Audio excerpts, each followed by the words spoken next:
हाय बच्चों, welcome back to J essentials, your number 1 J revision checklist and this is video number 29 जहां पर हम homogeneous differential equation की बात करेंगे। पिछली वीडियो में हम already linear differential equation cover कर चुके हैं, तो अगर आपने मिस किया है तो उसको जाकर जरूर देखिए। उसके अंदर में हमने सारे वेरिएशंस कर लिए हैं और आज भी हम यहाँ पे होमोजेनियस डिफरेंशियल इक्वेशन के अंदर जो जो अलग अलग तरह के सवाल बन सकते हैं उन सभी को एक सिंगल वीडियो में डिस्कस करने वाले हैं। तो यहां से आप मान सकते हैं कि आपके इन दोनों वीडियोस के साथ में डिफरेंशियल इक्वेशन के ऑलमोस्ट आपके 4 नंबर पक्के हैं, इस बात की गारंटी है। आप यहाँ पर बच्चों आज बहुत सारे क्वेश्चन करने वाले हैं, उसके बाद मैं आपको प्रैक्टिस के लिए एप्लीकेशन के ऊपर मैं और भी प्रैक्टिस के लिए सवाल दूंगा, तो आप यहां पे अपने 4 नंबर यहां पे इन प्रैक्टिस के साथ में फर्दर लॉक कर सकते हैं। कॉन्फिडेंस यहां पर आपको होना चाहिए कि आपसे यहां पे खुद से सवाल बन रहे हैं। That is what the practice is given for. आपको यहां पर जो स्टैंडर्ड आइडिया है वहां से डिस्कशन स्टार्ट करेंगे बच्चों। आपका जो आइडिया है, पहले तो ये समझो कि आपकी डिफरेंशियल इक्वेशन अगर आपको दी हुई है तो क्या आप ये पता कर सकते हैं कि वो होमोजेनियस डिफरेंशियल इक्वेशन है? ये पता करना एक्चुअली काफी सिंपल है। आपको यहां पर ऐसा कुछ दिखाई देना चाहिए कि आपका जो dy by dx है, क्या आप उसको एंटायरली y by x के फॉर्मेट में लिख पा रहे हो क्या? और यहां पे जो हम डिस्कशन कर रहे हैं एकदम स्टैंडर्ड फॉर्मेट का डिस्कशन कर रहे हैं। वेरिएशन जब डिस्कस करेंगे तो फिर इसके अंदर की है ना आपको फर्दर डिटेल्स और भी क्लियरली समझ में आएंगी, लेकिन अभी के लिए एकदम सिंपल रखते हैं चीजें कि भाई dy by dx आपने यहां पे देखा और आपने जो एक्सप्रेशन यहां पे एनालाइज किया, जैसे कि यहां पर आपको एक एग्जांपल दिखाई दे रहा है, क्या उस एक्सप्रेशन को आप एंटायरली y by x के फॉर्मेट में लिख सकते हो क्या? अगर आप y by x के फॉर्मेट में लिख सकते हो then that equation becomes a homogeneous differential equation, जिसको हम यहां पे एक पर्टिकुलर तरीके से सॉल्व करते हैं। हमारे यहां पे हमेशा ही एक सिंगल सब्स्टिट्यूशन से अपनी जो इक्वेशन है वो वेरिएबल सेपरेबल फॉर्मेट में कन्वर्ट हो जाती है, right? And that substitution is y equal to vx। तो यहां पर देखो, आप यहां पे क्या करोगे, आप यहां पे इस क्वेश्चन में पहले तो ये एनालाइज करोगे कि यार अगर मैं ऊपर नीचे x से डिवाइड कर देता हूं तो मेरे पास में a1 प्लस b1 के साथ में y अपॉन x क्रिएट होगा, और वैसे ही नीचे a2 के साथ में b2 के साथ में y अपॉन x क्रिएट होगा। So I have written that entire expression of dy by dx in terms of y by x। मतलब ये क्वेश्चन आपका इस सब्स्टिट्यूशन से सॉल्व होने वाला क्वेश्चन है और ये क्वेश्चन आपका होमोजेनियस डिफरेंशियल इक्वेशन का क्वेश्चन है, ठीक है ना? तो ऐसा हम यहाँ पे करते हैं and slowly and steadily you get a hang of it कि हमारे यहाँ पे सवाल देखते से हमें क्लैरिटी आ जाती है कि अरे हाँ यार ये क्वेश्चन होमोजेनियस का है, y इक्वल टू vx करके हमारा आंसर आएगा। अब y इक्वल टू vx जब भी आप यहाँ पे करते हैं तो आपके पास में एक टिपिकल रिप्लेसमेंट का स्टेप आता है, उसको भी हमें सारे बच्चे पहली बार में समझ लें। हमारा y इक्वल टू vx यहाँ पे डालने का रीजन क्या है कि हम यहाँ पे बेसिकली y by x को v डालना चाहते हैं। आइडियली लिखना कैसे चाहिए, y by x is equal to v, लेकिन ठीक है यहाँ पर क्योंकि अगले स्टेप में हमें डिफरेंशिएशन करना है तो हमने क्या किया है, x को क्रॉस मल्टीप्लाई किया और फिर यहाँ पे डिफरेंशिएशन करने के बारे में सोचा है, राइट? सो अगर मैं यहाँ पे दोनों साइड डिफरेंशिएट करूंगा x के रिस्पेक्ट में तो मुझे dy by dx मिलेगा, साथ में प्रोडक्ट रूल की वजह से मेरे पास में v plus x dv by dx भी क्रिएट होगा। Now this is a usual substitution in all the standard formats of homogeneous differential equation, right? इसको एक बार सवाल में अप्लाई करके देखते हैं ताकि अगर आपको यहाँ पे है ना बात थोड़ी कम समझ में अगर आई है थियोरेटिकली तो क्वेश्चन के बाद में यहाँ पे एकदम क्लियर हो जाएगा, ऑलराइट? बट इतना ही है थ्योरी। यहाँ पर अगर मैं होमोजेनियस की बात करता हूँ एंड स्टैंडर्ड फॉर्मेट की बात करता हूँ तो this is what you should know कि how to identify and then what to do, how to identify what to do, ठीक है ना? इतना ही है, ऑलराइट? तो आप यहाँ पर देख सकते हो कि एक सवाल है जो काफी रिसेंटली आपका पूछा गया था एंड इस क्वेश्चन में आप सबसे पहले तो क्या करेंगे, dy by dx के फॉर्मेट में अपने सवाल को लिखने की कोशिश करेंगे, है ना? तो क्या कर सकते हैं हम यहाँ पे इस टर्म को राइट हैंड साइड में भेजते हैं। सो कितना हो जाएगा, x square plus y square, उसके साथ में है dx, राइट हैंड साइड में आ जाएगा आपका 5xy के साथ में dy। तो 5xy को नीचे, dx को उस तरफ, तो आपका dy by dx क्रिएट होगा, उसको मैंने लिखते समय इस तरफ लिख लिया है एंड बनेगा क्या, आपका x square plus y square upon 5xy बनेगा, राइट? सो क्या मैं यहाँ पे इसको y by x के फॉर्मेट में एंटायरली लिख पा रहा हूं क्या? यस, लिख पा रहा हूं। मैं क्या कर सकता हूं, ऊपर नीचे x स्क्वायर से डिवाइड कर सकता हूं, तो मेरा जो यहाँ पे dy by dx दिखाई देगा वो कैसा हो जाएगा, dy by dx is equal to 1 plus y by x का होल स्क्वायर और नीचे आ जाएगा मेरे पास 5 times of y by x। Since I have written this, मतलब यहां पर ये होमोजेनियस इक्वेशन फॉर श्योर है, तो आप यहां पे अपना स्टैंडर्ड सब्स्टिट्यूशन जो है उसी के ऊपर डायरेक्टली जंप करते हैं। यहां पर कुछ सोचना नहीं होता है। जब थ्योरी ही आपको बोल रहा है कि y equal to vx substitution इस्तेमाल करो तो हम खुद से यहां पर कोई सब्स्टिट्यूशन अलग से सोचेंगे नहीं, यही हम हर बार करेंगे। और क्योंकि यही हर बार करते हैं तो आपका dy by dx का आंसर भी हर बार सेम ही आता है, which is basically v plus x dv by dx, alright? चलिए, तो अब यहाँ पे अगर मैं ये चेंज करता हूं तो देखो यहाँ पर कैसा फील होगा आपको। पहली बात तो dy by dx अपने आप में इन दोनों टर्म्स की मदद से रिप्लेस होगा। dy by dx की जगह अब दो टर्म्स नजर आएंगे आपको, which is v plus x dv by dx and right hand side में जहां जहां y अपॉन x है उसकी जगह आपको v नजर आ जाएगा। सो 1 plus v square upon 5v, ये हमारा बेसिकली कन्वर्जन अभी के लिए बना है।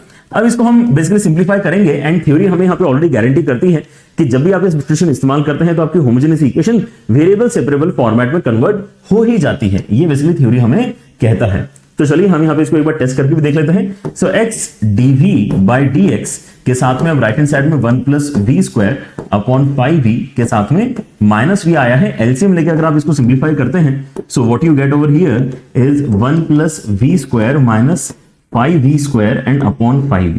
तो ये हो जाएगा 1 माइनस 4v स्क्वायर, नीचे आ गया आपका 5v। अब यहाँ पे आप देख सकते हैं कि देखो dx नीचे है, जिसको मैं क्रॉस मल्टीप्लाई करके उस तरफ और उसके नीचे x को भेज सकता हूं, और ये जो पूरा v वाला एंटिटी है इसको मैं क्रॉस मल्टीप्लाई करके लेफ्ट हैंड साइड में dv के साथ में चिपका सकता हूं। तो क्या हो जाएगा आपके यहाँ पे v ऊपर आ जाएगा, उसके साथ में आपका 1 माइनस 4v स्क्वायर नीचे चला जाएगा, ये 1 माइनस 4v स्क्वायर है, ये किसके साथ चिपक गया है, ये dv के साथ में आपका चिपक गया है जो पहले से ही लेफ्ट हैंड साइड में था। राइट हैंड साइड में क्या हुआ है, आपने पाई को वहीं छोड़ दिया था, तो आपके पास में 1/πx बनेगा और साथ में आपका dx आएगा, है ना। dx को ऊपर कर दिया, x को नीचे कर दिया, तो ये वेरिएबल सेपरेबल फॉर्मेट बन गया है। आपके एक तरफ अलग वेरिएबल आ चुका है v, दूसरी तरफ अलग वेरिएबल x आ चुका है, तो इन दोनों को इसका मतलब हम इंटीग्रेट कर सकते हैं। थोड़ी हल्की फुल्की मेहनत सोचनी पड़ेगी कि कैसे करेंगे, लेकिन देखो कर सकते हैं क्योंकि वेरिएबल सेपरेट हो चुके हैं। सो लेफ्ट हैंड साइड में आपको नोटिस करते हो कि यार आपके जो डिनोमिनेटर का डेरिवेटिव है that is -8v dv। Almost यही चीज आपकी यहां पर बन सकती है अगर आप यहां पे -8 से मल्टीप्लाई डिवाइड करवा लेते हो तो। -8 से मल्टीप्लाई डिवाइड अगर आप करवाते हैं तो न्यूमरेटर में ऐसा कुछ बनेगा, डिनोमिनेटर में 1 माइनस 4v स्क्वायर आपके पास में है, जिसका डेरिवेटिव अब एग्जैक्टली आपके न्यूमरेटर में आपको दिखाई दे रहा है। ठीक है, let me just check the focus once and then we will resume our lecture. Just second guys. Okay, ठीक है। सो आपका यहां पर जो आइडिया है दैट इज टू अंडरस्टैंड कि अब राइट हैंड साइड में भी क्या होने वाला है। राइट हैंड साइड में आपके यहां पे 1/5 तो बाहर आ जाएगा एंड उसके बाद आपका dx अपॉन x तो हम यहां पे जानते ही हैं कि लॉग की मदद से इंटीग्रेट होने वाला है। तो आपके यहां पर भी क्या बनेगा, आपके यहां पे -1/8 के साथ में log के अंदर mod of 1 minus 4v square बनेगा, ठीक है ना, क्योंकि आपको डिनोमिनेटर को t डालना है तो ये पूरा का पूरा आपका dt रेडी है पहले से। एंड आपके पास में यहां पे 1/5 के साथ में फिर से क्या आने वाला है, log ऑफ x आने वाला है, लेकिन क्योंकि दोनों ही साइड में log बना है तो यहाँ पे एडवाइजेबल क्या होता है कि हम c को भी अंदर ही ले लें ताकि आपको यहाँ पे अलग से कैलकुलेशन करने में दिक्कत ना आए। तो यहाँ पर आपका बेसिकली क्रॉस मल्टीप्लिकेशन हो जाएगा, 5 इस तरफ ले आओ, 5 इस तरफ लेके आ जाओ एंड -8 इस तरफ लेके आ जाओ और फिर इन दोनों को पावर में चढ़ा दो, इसको भी पावर में चढ़ा दो, इसको भी पावर में चढ़ा दो और फिर दोनों साइड से log हटा दो। सो 1 माइनस 4v स्क्वायर की पावर में पाई और राइट हैंड साइड में कितना आ जाएगा, cx की पावर में -8।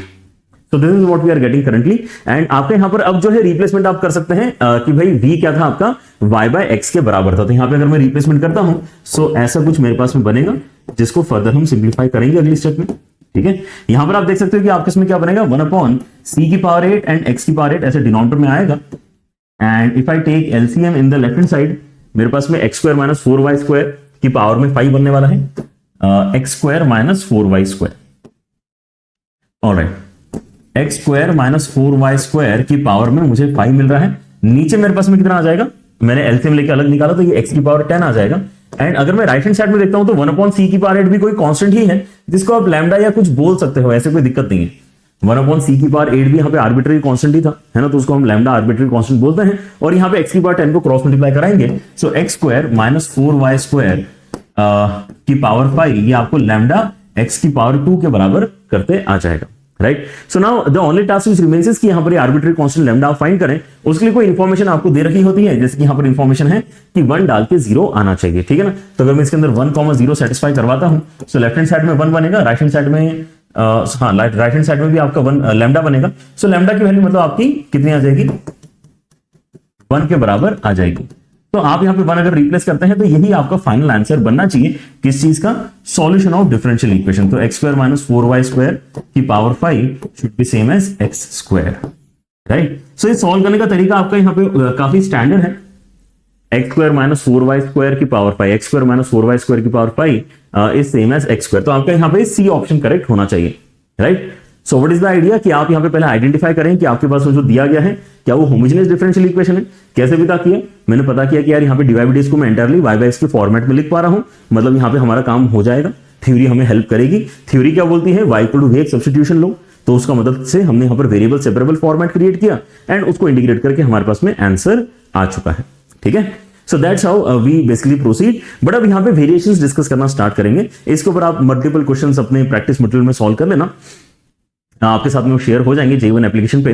बट यहाँ पर ज्यादा इंपॉर्टेंट है कि आप अलग अलग वेरिएशंस पहले अच्छे तरीके से समझ लें। अब होता क्या है कि आपके इसमें कुछ सवाल ऐसे आ सकते हैं जिसके अंदर dy by dx के प्लेस में dx by dy में इक्वेशन बनाना हमारे लिए ज्यादा फेवरेबल होता है, और वहां पर function rather than writing in terms of y by x by y के टर्म्स में लिखना हमारे लिए फेवरेबल होता है, राइट। सो यहां पर बेसिकली यही है जो हमने लीनियर डिफरेंशियल इक्वेशन वाले वीडियो में भी डिस्कस किया था कि भाई ऐसा लगेगा जैसे आपने x और y को रिप्लेस कर दिया है, दैट्स इट।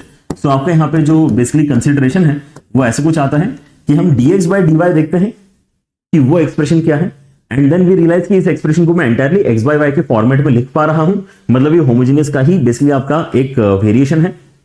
और उसके बाद में क्योंकि अब यहाँ पे आपने x और y को एक्सचेंज कर दिया ऐसा लग रहा है, तो यहाँ पे x is equal to vy actually आपका सब्स्टिट्यूशन काम करता है, rather than y equal to vx, x equal to vy आपका सब्स्टिट्यूशन काम करता है।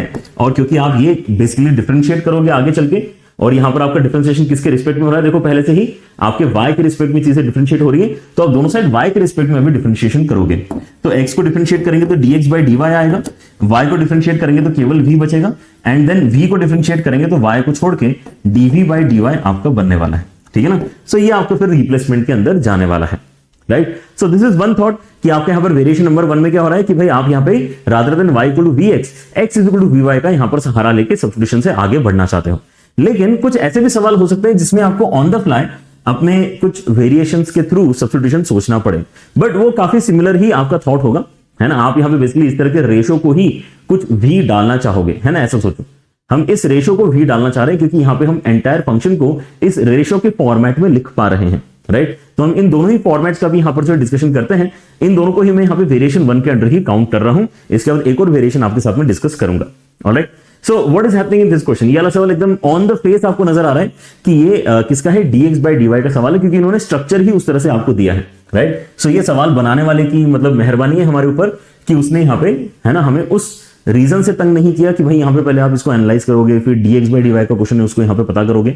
उसने पहले से यहाँ पे dx by dy कहीं ना कहीं दिया हुआ है क्वेश्चन में, राइट। सो मैं यहाँ पे देख सकता हूँ कि अगर मैं y से डिवाइड करता हूँ तो यहाँ पे x by y आ जाएगा, यहाँ पे अगर मैं लॉग की प्रॉपर्टी अप्लाई करता हूँ तो यहाँ पर भी x by y आ जाएगा। सो dx by dy को अगर मैं देखता हूँ तो राइट हैंड साइड में x by y के साथ में मल्टीप्लीकेशन में ln के अंदर x by y and extra यहाँ पे +1 नजर आता है। सो ये देख के तो मैं एकदम खुश हो गया क्योंकि मेरा dx by dy एंटायरली किसके फॉर्मेट में आ गया है, x by y के फॉर्मेट में आ गया है। So I can definitely go with this standard substitution of x is equal to vy,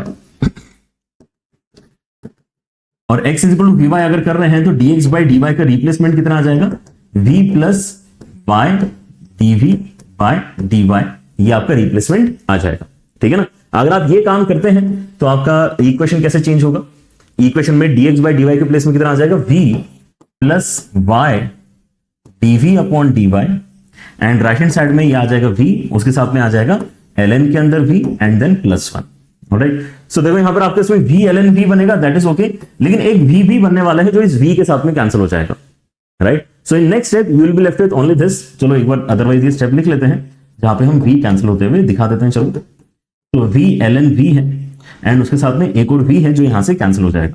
तो फिर से यहां पर वेरिएबल सेपरेबल फॉर्मेट दिख रहा है आपको, v ln v आपका dv के नीचे आ जाएगा, dy और y को राइट हैंड साइड में आप पुश करके वेरिएबल सेपरेबल फॉर्मेट बना पा रहे हैं, ठीक है ना। तो dv upon v ln v and उसके साथ में dy अपॉन y, इन दोनों को हम इंटीग्रेट कर सकते हैं। राइट हैंड साइड में सोच के देखो, अगर आप ln v को थोड़ी देर के लिए t बोलते हो, ln v को अगर आप थोड़ी देर के लिए t बोलते हो तो 1 by v dv आपका dt बनेगा। सो dt अपॉन t का इंटीग्रेशन log ऑफ t होता है, तो log ऑफ v बेसिकली आपके यहां पे बनने वाला है, log ऑफ v, और राइट हैंड साइड में आपके इसमें आ जाएगा log of cy। Again the same logic log of cy का कि भाई यहां पे दोनों साइड अगर log बने हैं तो यहां पे अलग से c लिखने की जगह आप c को भी यहां पे अंदर ही ले लो ताकि सिंप्लीफिकेशन अगली स्टेप में इजीली आप कर पाओ। तो यहां पर आपका ln v जो है किसके बराबर आ जाएगा, cy के बराबर आ जाएगा, एंड ln v का मतलब क्या है, ln के अंदर आपका x अपॉन y, ये आपका cy के बराबर आ रहा है। Now what you need to confirm is कि आपका c का वैल्यू कितना होना चाहिए, बाकी अदरवाइज तो सवाल डन है। तो c का वैल्यू यहां पर निकालने के लिए इन्होंने बोला कि e डाल के 1 आता है, e डाल के 1 आता है तो log 1 बनेगा, यहां log e बनेगा विच इज 1, एंड y की वैल्यू 1 है तो c का वैल्यू बेसिकली 1 आपका निकल कर आ रहा है। अगर आप e, 1 इसके अंदर सब्स्टिट्यूट करते हैं तो c का वैल्यू 1 आता है, एंड दैट्स व्हाई आपका फाइनल आंसर क्या बनेगा, ln के अंदर x by y is equal to y, this becomes our answer. तो मेरे ख्याल से आपको फ्लो एकदम सेम फील हुआ होगा। log of x by y is equal to y. हाँ, यहां पर आप मॉड कंटिन्यू कर सकते थे। यहां पर जैसे मैंने मॉड स्किप कर दिया, मॉड कंटिन्यू कर लो इसके अंदर, तो आपके पास में है ना mod of ln of x by y will be same as y, ऐसा आपका यहां पे आंसर आ जाएगा। ठीक है ना। सो सी आंसर यहां पर भी आपका एक्चुअली करेक्ट है, राइट। सो इधर you will go with x equal to vy substitution और y equal to vx substitution. But then यहां पर कुछ और वेरिएशंस भी हो सकते हैं जो क्वेश्चन देखकर आपको खुद से सोचने पड़ सकते हैं। And one of the questions basically we are trying here which is this particular question, again something which came in your paper long back, but still it's a good question. तो ये हमेशा के लिए यहां पर जो है डिस्कशन के लायक सवाल बना रहेगा आने वाले सालों में भी। ओके, क्या हो रहा है इस सवाल के अंदर? एक्चुअली काफी बढ़िया सवाल है, ठीक है ना, क्योंकि इसके अंदर आगे जाके भी जो ये बात कर रहा है वो भी यहां पर जो है उतना ईजी नहीं है। मतलब स्पेशली एग्जाम टाइम में, अभी हम इसका डिस्कशन अभी करेंगे इस वीडियो में, तो आपको उतना पेनफुल फील नहीं होगा, लेकिन एग्जाम टाइम में जो हर एक स्टेप है वो करते समय ऐसा लगता है कि यार हम सही कर भी रहे कि नहीं कर रहे, ठीक है ना। तो यार सवाल काफी अच्छा है। पहली बात तो ये नोटिस करो कि यार इसके अंदर एकदम से है ना चीजें उतनी अच्छी दिख नहीं रही है, राइट। एक तो टाइपिंग की वजह से नहीं दिख रही कि भाई यहां पर ये इसको इक्वल टू में पहली बात तो इस तरफ लिखो, है ना, इक्वल टू करके x plus 2 into d y. So आप यहां पर dy बाई dx अगर बनाना चाहो तो यहां पर आपका dy बाई dx देखो बन तो जाएगा, है ना। यहां पर आप ये सोचो यार टर्म पहली बात तो यहां लिख लेते हैं, है ना, is equal to x plus 2 के साथ में dy। तो dy बाई dx बनाने के लिए मैं यहां पे x प्लस 2 से डिवाइड कर लेता हूं, तो मेरे पास में dy बाई dx का एक्सप्रेशन आ जाएगा, right. What is dy by dx? dy by dx अगर मैं देखता हूं तो मुझे इस ब्रैकेट से डिवाइड करना पड़ेगा, तो सब जगह आ जाएगा। ये वाला ब्रैकेट जब इसके नीचे आएगा तो ये कैंसिल हो जाएगा। सो e की पावर में आपके में आ गया है y plus 1 upon x plus 2, right. फिर आगे आपके में यहां पर आ गया है y plus 1 upon x plus 2। So now again your entire dy by dx is basically written in terms of some ratio of x and y। इस बार लेकिन ratio directly y by x नहीं है, रेशियो आपका y plus 1 upon x plus 2 है। तो आपका यहां पर थॉट बस इतना ही चेंज हो रहा है कि in this particular question why don't you let this ratio is equal to v। समझे ना। अभी आपने यहां पे जो भी सवाल सॉल्व किए हैं उसका मोटिवेशन क्लियर हुआ कि नहीं आपको? मोटिवेशन ये कि ये रेशियो को ही बेसिकली हम भी सब्स्टिट्यूट करना चाह रहे होते हैं। रेशियो अगर y बाय x है तो उसको भी सब्स्टिट्यूट किया है, x बाय y है तो उसको भी सब्स्टिट्यूट किया है, तो यहाँ पे y plus 1 upon x plus 2 है तो उसको भी सब्स्टिट्यूट करते हैं। लेकिन डिफरेंशिएट करने के पहले हम यहाँ पे क्रॉस मल्टीप्लाई करके डिफरेंशिएट करते हैं, तो यहाँ पर भी वही काम करेंगे कि y plus 1 is equal to v times of x plus 2 लिखते हैं और अब डिफरेंशिएशन वाला स्टेप क्रिएट करेंगे। तो अगर आप लेफ्ट हैंड साइड में डिफरेंशिएट करते हैं तो आपको यहाँ पे dy बाई dx क्रिएट करते आएगा लेफ्ट हैंड साइड में, यस, डिफरेंशिएट करके।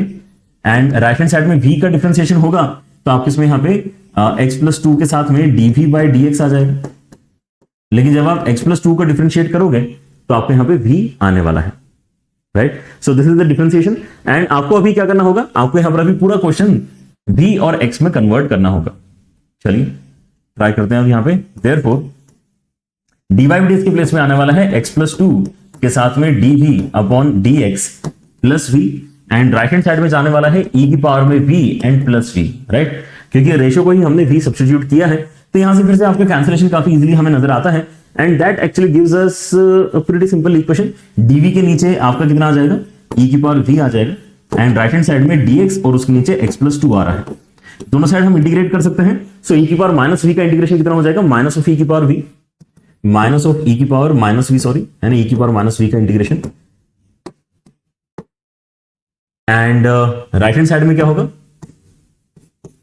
राइट हैंड साइड में आपके यहाँ पे 1 बाय x प्लस 2 का integration ln of x plus 2 आएगा, एंड उसके साथ में कोई कांस्टेंट भी आने वाला है। अब यहाँ पे कांस्टेंट मैंने इस क्वेश्चन में अलग क्यों किया, क्योंकि लेफ्ट हैंड साइड में ln नहीं है, right. So left hand side में ln नहीं तो यहाँ पे ln वैसे भी हटने वाला नहीं है इस पर्टिकुलर एक्सप्रेशन से। So let it be there only, कोई टेंशन की बात नहीं।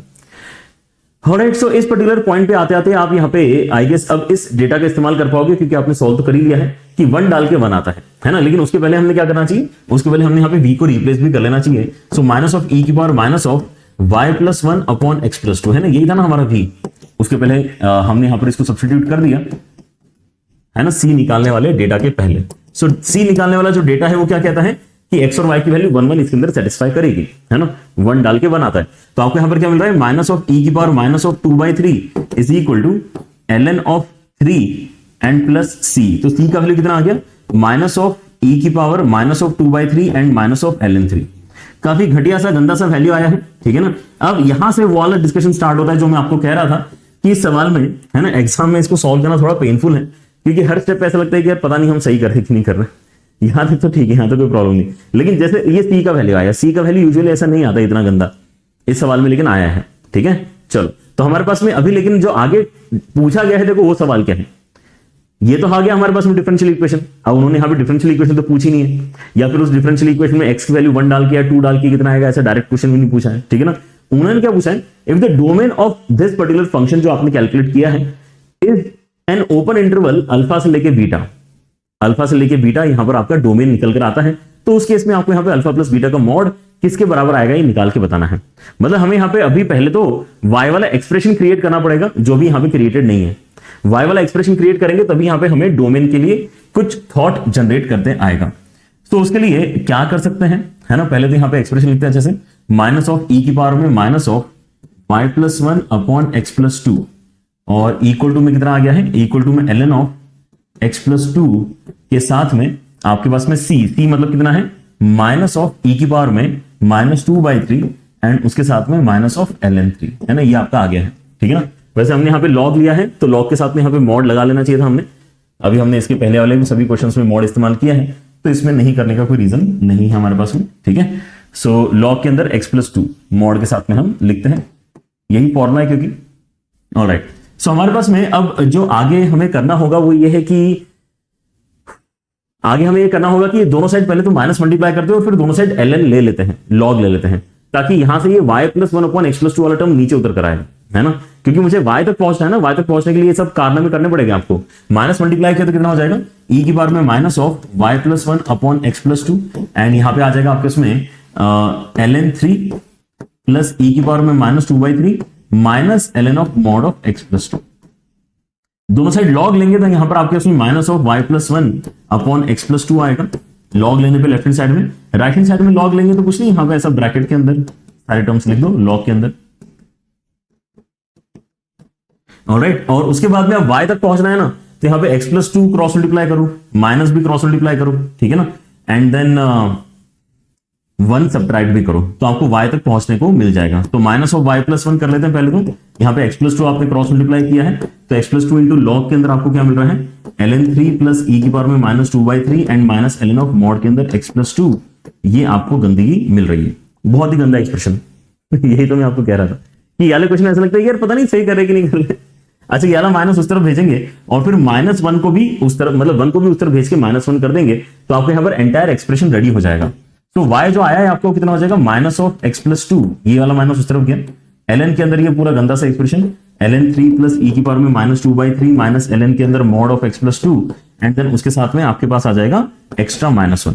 ये आपका y आया है। पहली बात तो ये इसी y की बात कर रहा था कि ये जो आपका y अभी आया है, आप जब इसकी डोमेन लिखते हैं तो वो अल्फा से लेके बीटा आती है, तो अल्फा प्लस बीटा का मॉड का वैल्यू आपको निकाल के बताना है। ठीक है ना, so now the question is this. तो अगर मैं यहाँ पे डोमेन के पॉइंट ऑफ व्यू से अगर देखता हूं तो इसके अंदर x प्लस 2 अपने आप में कोई मुझे दिक्कत नहीं देगा, लेकिन अब यहाँ पे लॉग के अंदर जो लिखा हुआ एंटिटी है वो डेफिनेटली मुझे कैसा करना चाहिए, ग्रेटर देन 0 करना चाहिए। That's the only point which can give us some trouble, है ना, बाकी तो कोई दिक्कत ही नहीं इसके अंदर। सो लॉग के अंदर जो भी कुछ लिखा है इसको आपको क्या करना पड़ेगा, ग्रेटर देन 0 करना पड़ेगा। राइट, सो ln3 प्लस e की पावर में -2/3 माइनस ln के अंदर मॉड ऑफ x प्लस 2, है ना, ये जो एक्सप्रेशन है आपका, ये एक्सप्रेशन आपका कैसा होना चाहिए, ग्रेटर देन 0 होना चाहिए। लेकिन इसकी वजह से आपका लॉग वाला टर्म जो है वो लेस देन वाली साइड चला जाएगा, तो आपका ln of something, ln of mod of x plus 2, ये लेस देन क्या होना चाहिए, ln3 प्लस e की पावर में -2/3। अब यहां से लॉग अगर मुझे हटाना है तो मैं क्या करूंगा, e की पावर में चीजों को भेजूंगा, तो x प्लस 2 का जो मॉड है that should be less than e की पावर में ln3 प्लस e की पावर में -2/3। राइट, अब यहां पे आपको ऑलरेडी ऐसा लग रहा है कि यार बहुत गंदा हो चुका है, बट देन ये जो भी आपके इसमें नंबर आएगा वो कोई एक नंबर ही है ना, ये तो पहले बताओ, कोई ना कोई एक पॉजिटिव नंबर, इस बात की गारंटी है, क्योंकि e की पावर में आप कुछ भी कर लो आएगा तो एक पॉजिटिव नंबर। राइट, e की पावर में आप जो भी करते हो एक पॉजिटिव क्वांटिटी जनरेट होती है, तो ये जो भी है मैं इसको अभी थोड़ी देर के लिए कुछ अज्यूम कर सकता हूं for the sake of comfort. Let's say मैं यहां पे इस एंटिटी को थोड़ी देर के लिए k अज्यूम कर लेता हूं कि कोई तो यहां पे कांस्टेंट वैल्यू है जिसको हम अभी यहां पे इतने अच्छे तरीके से फील नहीं कर पा रहे, बट है ये कांस्टेंट क्वांटिटी है। e की पावर में log ऑफ 3 प्लस e की पावर में -2/3, हर एक चीज तो कांस्टेंट है ना इसके अंदर, तो ये कांस्टेंट ही है कोई ना कोई। वो भी पॉजिटिव कांस्टेंट है, हमें ये भी पता है। तो हमें यहाँ पे इस चीज के बारे में बेसिकली फोकस करना है कि x+2 का मॉड आपका लेस देन k का मतलब क्या होगा। इसका मतलब होगा कि आपका जो x+2 है वो -k और k के बीच में होना चाहिए। मतलब आपका जो x है वो किसके बीच में होना चाहिए, -k-2 से लेके k-2 के बीच में होना चाहिए। एंड नाउ यही आपका एक्चुअली अल्फा बीटा नहीं होना चाहिए क्या, क्योंकि ये x का ही तो इंटरवल बता रहा है जो आपको यहाँ पे फॉलो करना पड़ेगा। मतलब आपके पास में अल्फा और बीटा k के टर्म्स में कितने आए हैं, अल्फा आ गया आपका यहाँ पे -k-2 एंड आपका बीटा आ गया है k-2। लेकिन आपको इंडिविजुअली तो कुछ बताना ही नहीं था, आपको तो अल्फा प्लस बीटा के ऊपर कमेंट करना है, तो यहाँ पे k ही कैंसिल हो जाएगा। मतलब ये जो वैल्यू है हमारे लिए वो ज्यादा इंपॉर्टेंट वैसे भी नहीं है, राइट, क्योंकि वो तो अल्टीमेटली जो पूछा गया उसके लिए कैंसिल हो रही है, और इसलिए अल्फा बीटा का मॉड कितना आ जाएगा आपका 4 के बराबर आ जाएगा। Amazing question, and if you think of it, ये आपके जेईई मेन का सवाल है, ठीक है ना, बिल्कुल नहीं लग रहा है कि ये जेईई मेन का सवाल है। इसके अंदर स्टार्टिंग में ही, क्योंकि एक तो पहली बात तो एक्सपेक्ट किया जा रहा है कि बच्चा ये वेरिएशन जानता है ना। अब आप लोग जानते हो तो आपके एग्जाम में आएगा तो आपको वैसे दिक्कत नहीं होना चाहिए, ठीक है। लेकिन समझ रहे हो, आपको पहले से यहाँ पर फील होना चाहिए कि चलो हमने यहाँ पे क्लास में है ना, लेट अस से अगर y बाय x वाला क्वेश्चन किया है, हमने यहाँ पे x बाय y वाला क्वेश्चन किया है, तो अगर ये सवाल आ गया है, वेरिएशन का क्वेश्चन आ गया है, तो क्या हम खुद से हिम्मत से ये काम कर पा रहे हैं क्या, और हिम्मत से अगर ये काम कर भी ले रहे हैं तो आगे चल के डोमेन का क्वेश्चन हम आंसर कर सकते हैं क्या। और बाय चांस आपके इसमें कभी ऐसा क्वेश्चन आता है जिसके अंदर वो कोई एक फॉलो अप क्वेश्चन पूछता है ना, फॉलो अप क्वेश्चन कुछ भी हो सकता है।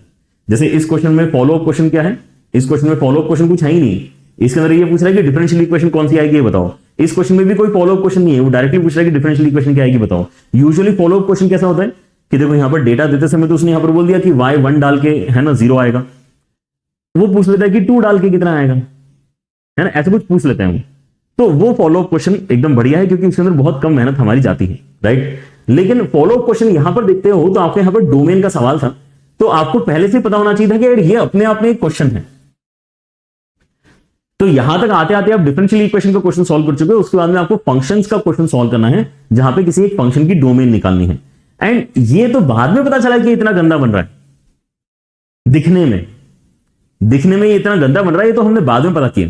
लेकिन पहले से ये फील आ जानी चाहिए थी कि यार ये डबल मेहनत वाला क्वेश्चन है, तो हम इसके अंदर बाद में ही उतरेंगे तो बेटर होगा, ठीक है ना। तो ऐसी सारी चीजें आपको यहाँ पे एग्जाम में पकड़ में आनी चाहिए कि कौन सा सवाल हमने यहाँ पर करना चाहिए, कौन सा सवाल बेसिकली लीव आउट करने चाहिए। ऑलराइट, चले, बट ये सवाल था बहुत बढ़िया। एंड वेरिएशन के लिए मुझे लगा कि यहाँ पे मैं किसी और सवाल को डिस्कस करूं, उससे अच्छा इसी को डिस्कस कर लेता हूं, ताकि आपको एक फील भी आए कि ऐसे सवाल आए हैं, काफी पहले आए हैं लेकिन फर्क नहीं पड़ता, आए हैं, ये हमें पता होना चाहिए, right. So we should be ready for all the kinds of variation for our next year paper as well. Alright, so हमारे यहाँ पे वेरिएशन 2 की बात करते हैं। वेरिएशन 2 यहाँ पर जो है काफी इंटरेस्टिंग है, एंड इसके अंदर भी आपको थोड़ा सा समय लगता है सॉल्व करने के लिए, तो इसको भी अच्छे तरीके से सीखो। आप यहाँ पर देख सकते हैं कि आपके इसमें यहाँ पे basically dy/dt is equal to कोई linear equation upon linear equation दे रखी है, इक्वेशन नहीं एक्सप्रेशन बोलते हैं, linear expression upon linear expression दे रखा है इन 2 वेरिएबल्स। नाउ हमने जब यहाँ पे अपना standard differential equation, homogeneous differential equation देखा था, एक बार फिर से आपको दिखाता हूं, तो उसके अंदर भी लगभग हमने ऐसे ही किसी एग्जांपल से स्टार्ट किया था। डिफरेंस क्या है कि यहां पे एक्स्ट्रा वो C1 और C2 नहीं था जो अब हम लेकर आ गए हैं। क्योंकि C1 C2 नहीं था, इसलिए जब मैंने यहां पे x से डिवाइड किया था तो ये प्योरली y/x के फॉर्मेट में चीजें चेंज हो पा रही थी। लेकिन जैसे आप यहां पे C1 C2 इंट्रोड्यूस कर दोगे तो ये अब होमोजेनियस नहीं है, क्योंकि जैसे आप x से डिवाइड करोगे तो आपको एक जगह कांस्टेंट, एक जगह y/x, लेकिन एक जगह C1/x और C2/x मिलेगा। मतलब आपका काम नहीं हो रहा है, you are not able to write the entire question in terms of y/x। मतलब जो एक्सप्रेशन अभी हम डिस्कस करने वाले हैं वो डायरेक्टली होमोजेनियस फॉर्मेट तो है ही नहीं, लेकिन हम यहां पे थोड़ी मेहनत करके उसको होमोजेनियस बना सकते हैं। That is the learning point here. तो यहां पे इसको होमोजेनियस बनाने का तरीका क्या होता है, होमोजेनियस बनाने के लिए हम यहां पे सब्स्टिट्यूशन इस्तेमाल करते हैं, और वो सब्स्टिट्यूशन बेसिकली यहां पे इस्तेमाल जो होता है इट इज समथिंग लाइक कि आपको यहां पे यूज करना है small x is equal to capital X plus h and small y is equal to capital X plus k, where h and k are intersection points of these two equations, where h, k is intersection point, है ना, ये चीज directly ध्यान रखो, intersection point of numerator and denominator. समझ रहे, numerator में भी एक इक्वेशन फील हो रही है आपको की दे रखी है, डिनोमिनेटर में भी एक इक्वेशन फील हो रही है कि आपको दे रखी है ना, this equal to 0, this equal to 0। इन दोनों को सॉल्व करो, इन दोनों को सॉल्व करके जो आपका इंटरसेक्शन पॉइंट आता है वहीं से आपको h और k उठाने हैं, और उसकी वजह से जैसे आप यहां पे ये सब्स्टिट्यूशन करते हो, rather than in terms of small x and y, if you convert this question in terms of capital X and y, sorry, है ना, y के साथ में y आएगा, कैपिटल वाई।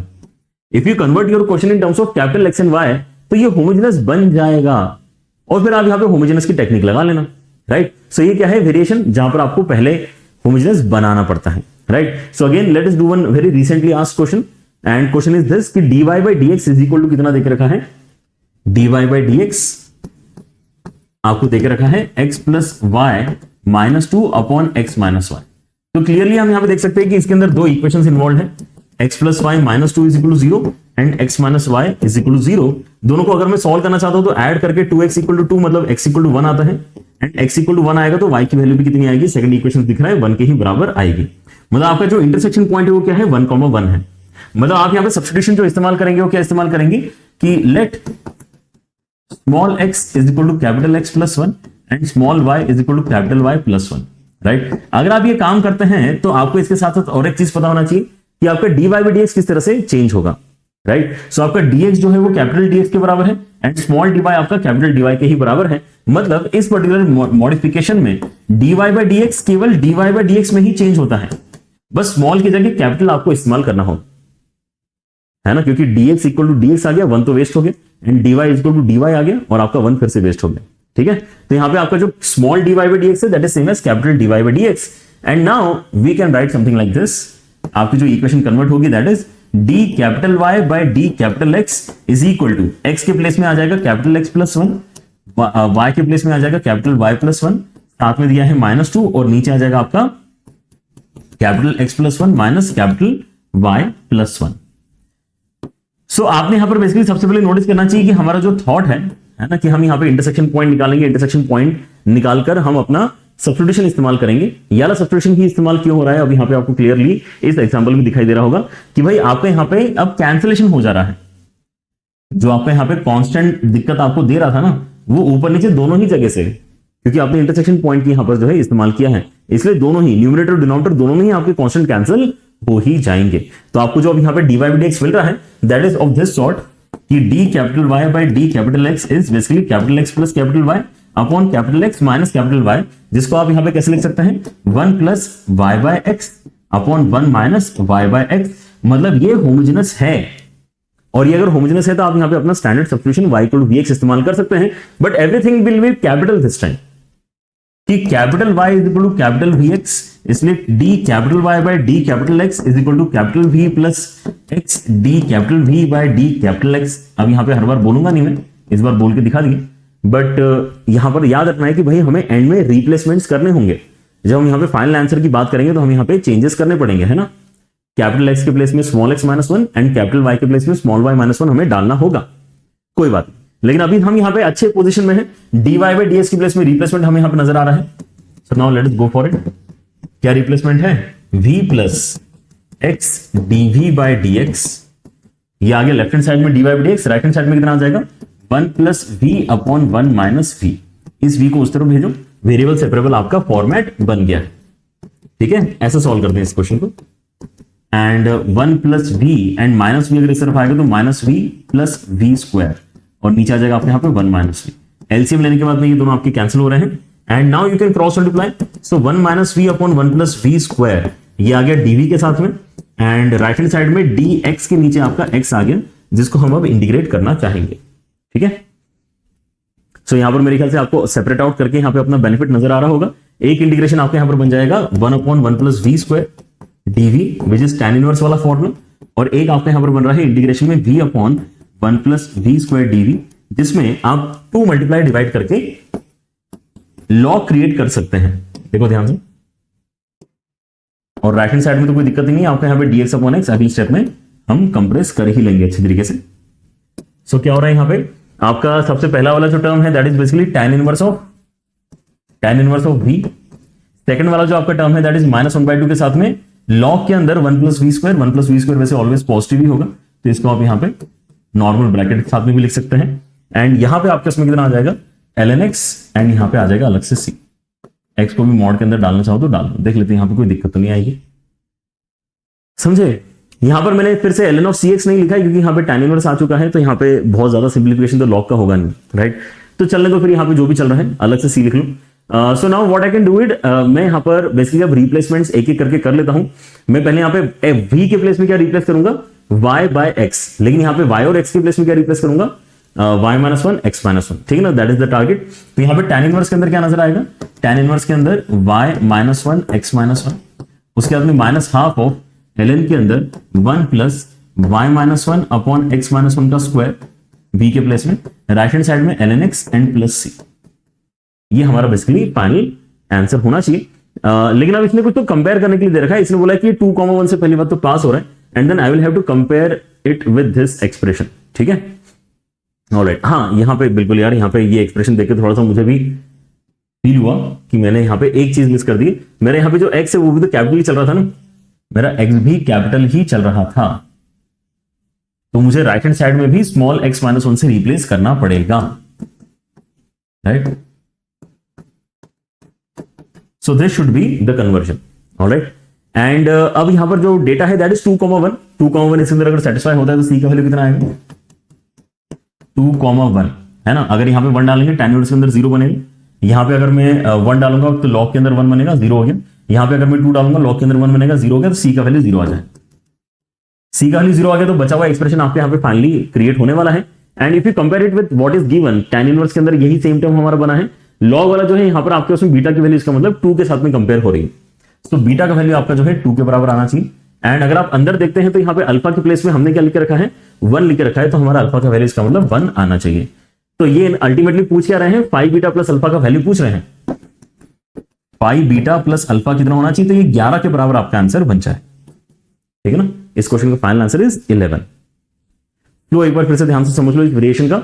आपको जो इनिशियली क्वेश्चन दे रखा होता है वो डायरेक्टली तो यहाँ पे होमोजेनियस नहीं है, लेकिन हम यहाँ पे इस छोटे से चेंज के साथ में क्वेश्चन को होमोजेनियस पहले तो बना सकते हैं। तो हम यहाँ पे पूरा क्वेश्चन पहले तो कैपिटल एक्स और कैपिटल वाई में चेंज करते हैं, जैसे कि हमने इस क्वेश्चन में किया है ना। यहाँ पे चेंज करने के लिए क्या इंपॉर्टेंट है, दोनों न्यूमरेटर डिनोमिनेटर को साइमल्टेनियसली सॉल्व करके जो इंटरसेक्शन पॉइंट आ रहा है उसकी मदद से आप यहाँ पर जो है अपना सब्स्टिट्यूशन क्रिएट करो, राइट। फायदा क्या होता है कि अगर आप ऐसा काम करते हैं तो कैपिटल एक्स और कैपिटल वाई में जो आपके यहाँ पे इक्वेशन बनता है उसके अंदर कॉन्स्टेंट्स कैंसिल हो जाते हैं ऊपर नीचे, राइट। सो आपके पास जो बच जाता है वो होमोजेनियस है, और होमोजेनियस को हम होमोजेनियस के तरीके से सॉल्व कर पाते हैं।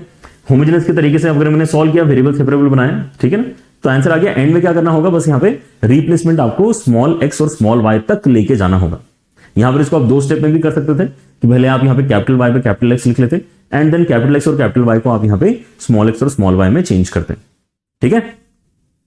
नाउ दिस इज ओके, ये हमें समझ में आ गया कि चलो ठीक है यार, हमारे पास में इस तरह का एक पैटर्न होता है, राइट, और वो आ भी रहा है पेपर में, ऐसा नहीं कि नहीं आ रहा है।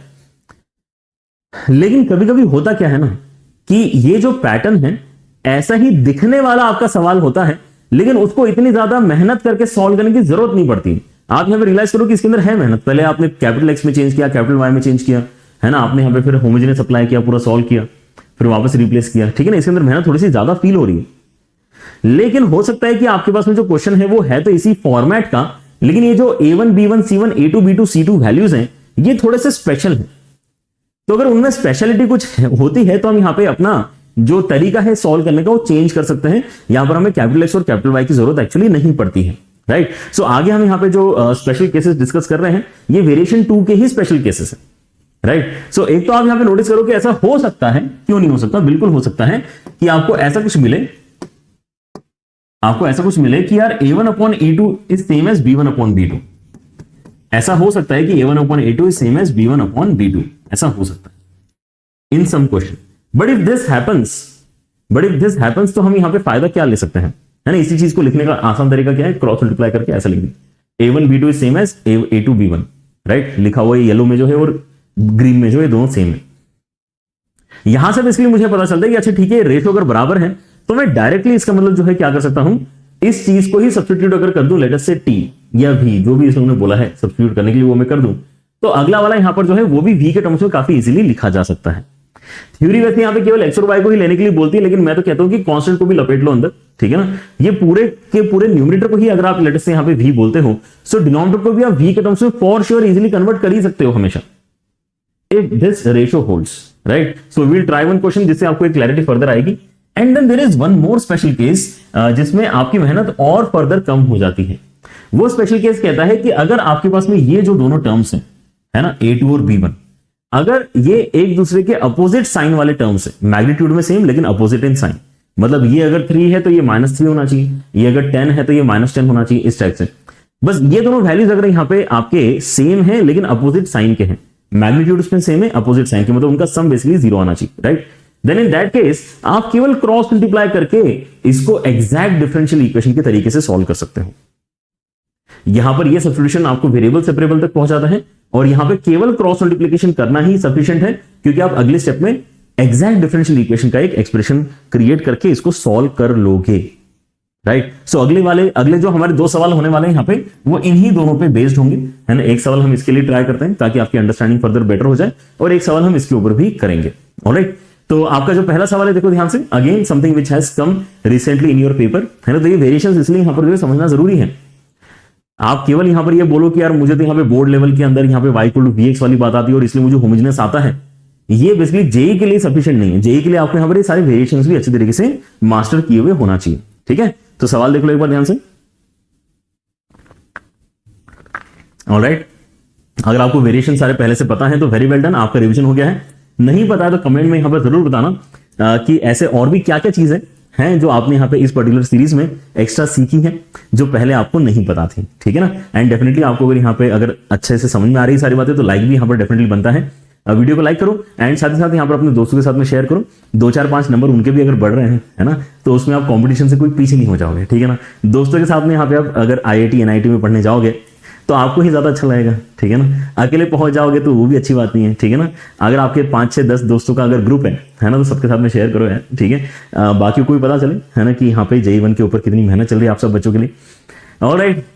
चलिए, तो आपके यहाँ पर जो सवाल है उसको ध्यान से देखेंगे। पहले तो मुझे क्या करना पड़ेगा, इसको अच्छी तरीके से लिखना पड़ेगा, अच्छी तरीके से इन द सेंस कि यार जिस तरह से देखने की हमें आदत है, ठीक है ना। सो dy/dx = लीनियर अपॉन लीनियर के फॉर्मेट में पहले हम इसको कन्वर्ट करना चाहेंगे। तो ये dx वाले टर्म को राइट हैंड साइड में लेके जाओ।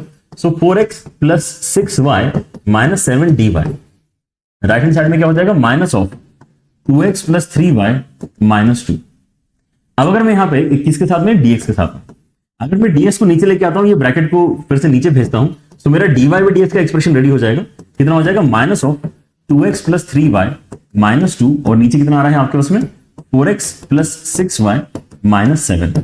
तो क्या यहाँ पे a1/a2 is same as b1/b2, है ना, दिख रहा है यहाँ पे 2/4 इज सेम एज 3/6। मतलब आपका यहाँ पर ये सिंपल वाला तरीका काम कर जाएगा। इसके अंदर वो अननेसेसरी आपको यहाँ पे इंटरसेक्शन पॉइंट निकालो, वो सारे काम नहीं करने, ठीक है ना। इंटरसेक्शन पॉइंट आएगा भी नहीं इस केस में। पैरेलल लाइंस अगर आपकी यहाँ पर बन रही है तो इंटरसेक्शन पॉइंट वैसे भी आपका नहीं आने वाला है, ठीक है ना। तो वेरिएशन पता होना चाहिए, ऑलराइट। सो आप यहाँ पर क्या कहेंगे कि यार चलो लेट करते हैं कुछ ऐसा कि यार मैं इसको ना t मान लेता हूं, किसको, 2x + 3y, एंड कांस्टेंट को भी लपेट लेते हैं अंदर, ठीक है ना। 2x + 3y - 2 को ही मैं यहाँ पे t मान लेता हूं। तो आपका यहाँ पे जो डिनोमिनेटर है वो कैसे लिखा जाएगा, अगर आप यहाँ पे ध्यान से देखें तो आपका 2t का वैल्यू कितना हो जाएगा, 4x + 6y एंड देन -4 होगा। तो -4 आप यहाँ पे अलग कर लो, -3 अलग कर लो, तो -3 तब भी बचा रहेगा। तो ये बचा हुआ एक्सप्रेशन बेसिकली आपका 2t - 3, ऐसा डिनोमिनेटर में हम इसको अगले स्टेप में चेंज कर लेंगे, ठीक है ना। तो यहाँ पे मैनेज हो जाएंगी चीजें, ये हमें समझ में आएगा। लेकिन उसके साथ साथ आपको क्या करना पड़ेगा, आपको यहाँ पे dy/dx को भी रिप्लेस करना पड़ेगा। उसके लिए इस इक्वेशन को डिफरेंशिएट करो एज यूजुअल। तो आपके इसमें dt/dx किससे रिप्लेस हो रहा है, ये 2 + 3 टाइम्स ऑफ dy/dx इससे रिप्लेस हो रहा है, या फिर कहना चाहिए कि ये रिप्लेस हो रहा है इससे, ऑलराइट। देखो जरा ध्यान से क्या करना है मुझे अगले स्टेप में। अब मुझे पूरा क्वेश्चन जो है वो किस फॉर्मेट में चाहिए, t के फॉर्मेट में चाहिए। सो मैं यहां पे सबसे पहले dy/dx को रिप्लेस करने के बारे में सोचता हूं। तो dy/dx यहां से हम निकालेंगे, 2 को उस तरफ लेके जाओ, 3 से डिवाइड करो, मतलब कितना हो जाएगा, 1/3 times of dt/dx and -2, 1/3 times of dt/dx -2 है ना, dt/dx -2 1/3। ये dy/dx का रिप्लेसमेंट है। माइनस ऑफ t यहां पर आएगा न्यूमरेटर में, कोई टेंशन नहीं है क्योंकि इसको ही हमने बेसिकली सब्स्टिट्यूशन से माना है। डिनोमिनेटर में हम यहां पे नोटिस कर चुके हैं कि यार आपके इसमें -4 तक तो ठीक है, उसको हम 2t बोल सकते हैं, लेकिन उसके साथ में -3 अभी फर्दर भी आपको बचा हुआ फील होगा। तो हमने यहां पर अभी जो किया है ये बेसिकली वेरिएबल सेपरेबल में एक्चुअली चीजें कन्वर्ट हो चुकी हैं। 3 क्रॉस मल्टीप्लाई करो, 2 को उस तरफ भेजो, सो आपका dt/dx जो है ये क्या हो जाएगा, -3t/2t - 3 एंड उसके साथ में +2। इसको सिंप्लीफाई कर लो तो कितना आ रहा है, dt/dx एंड उसके साथ में आएगा -3t + 4t - 6 और नीचे आएगा आपके इसमें 2t - 3। क्रॉस मल्टीप्लाई कर लेंगे, ये ऊपर वो नीचे, तो dt के साथ में यहां पे कुछ आ रहा है, dx क्रॉस मल्टीप्लाई होकर अकेला हो जाएगा। सो 2t - 3 ऊपर और नीचे कितना आ रहा है हमारे पास में टी माइनस सिक्स बच रहा है क्या, एक बार चेक करें, टी माइनस सिक्स ये बन गया है आपका dt के साथ में, और dx आपका वैसे भी अकेला ही बैठ रहा है। ऑलराइट, सो इसके अंदर फिर से आपका यहाँ पे मैनिपुलेशन काफी इजी है। आप यहाँ पे सोच सकते हैं कि यार 2t माइनस 12 होता तो बहुत अच्छा होता। अगर यहाँ पे 2t माइनस 12 होता तो मैं यहाँ पे 2 कॉमन निकाल के ऊपर नीचे से कैंसिलेशन कर सकता था। सो 2t माइनस 12 वाला एक टर्म क्रिएट कर लो, एंड क्योंकि आपने यहाँ पे एक्चुअली -3 होना चाहिए था, सो +9 भी अलग से कर लेना चाहिए, ताकि इफेक्टिवली आपको यहाँ पे न्यूमरेटर में -3 ही मिलेगा। और इसके नीचे t-6 अलग से डिस्ट्रीब्यूट कर दो, और इसके नीचे t-6 अलग से इसको दे दो, ठीक है।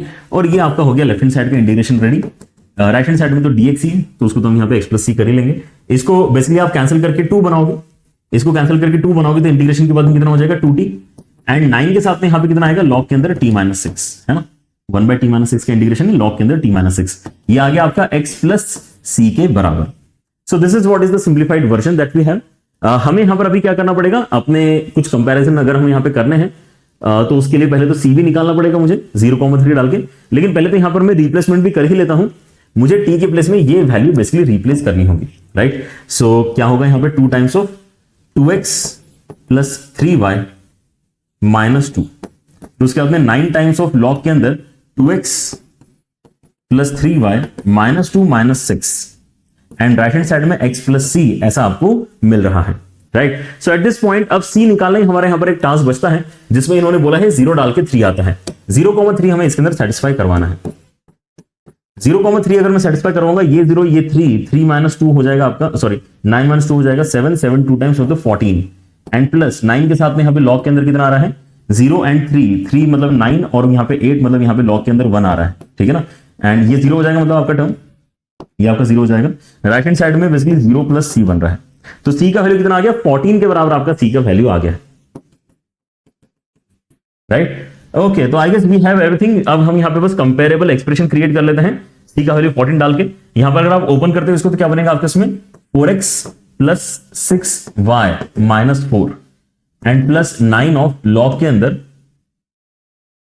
2x plus 3y minus 8, and right hand side में x प्लस 14।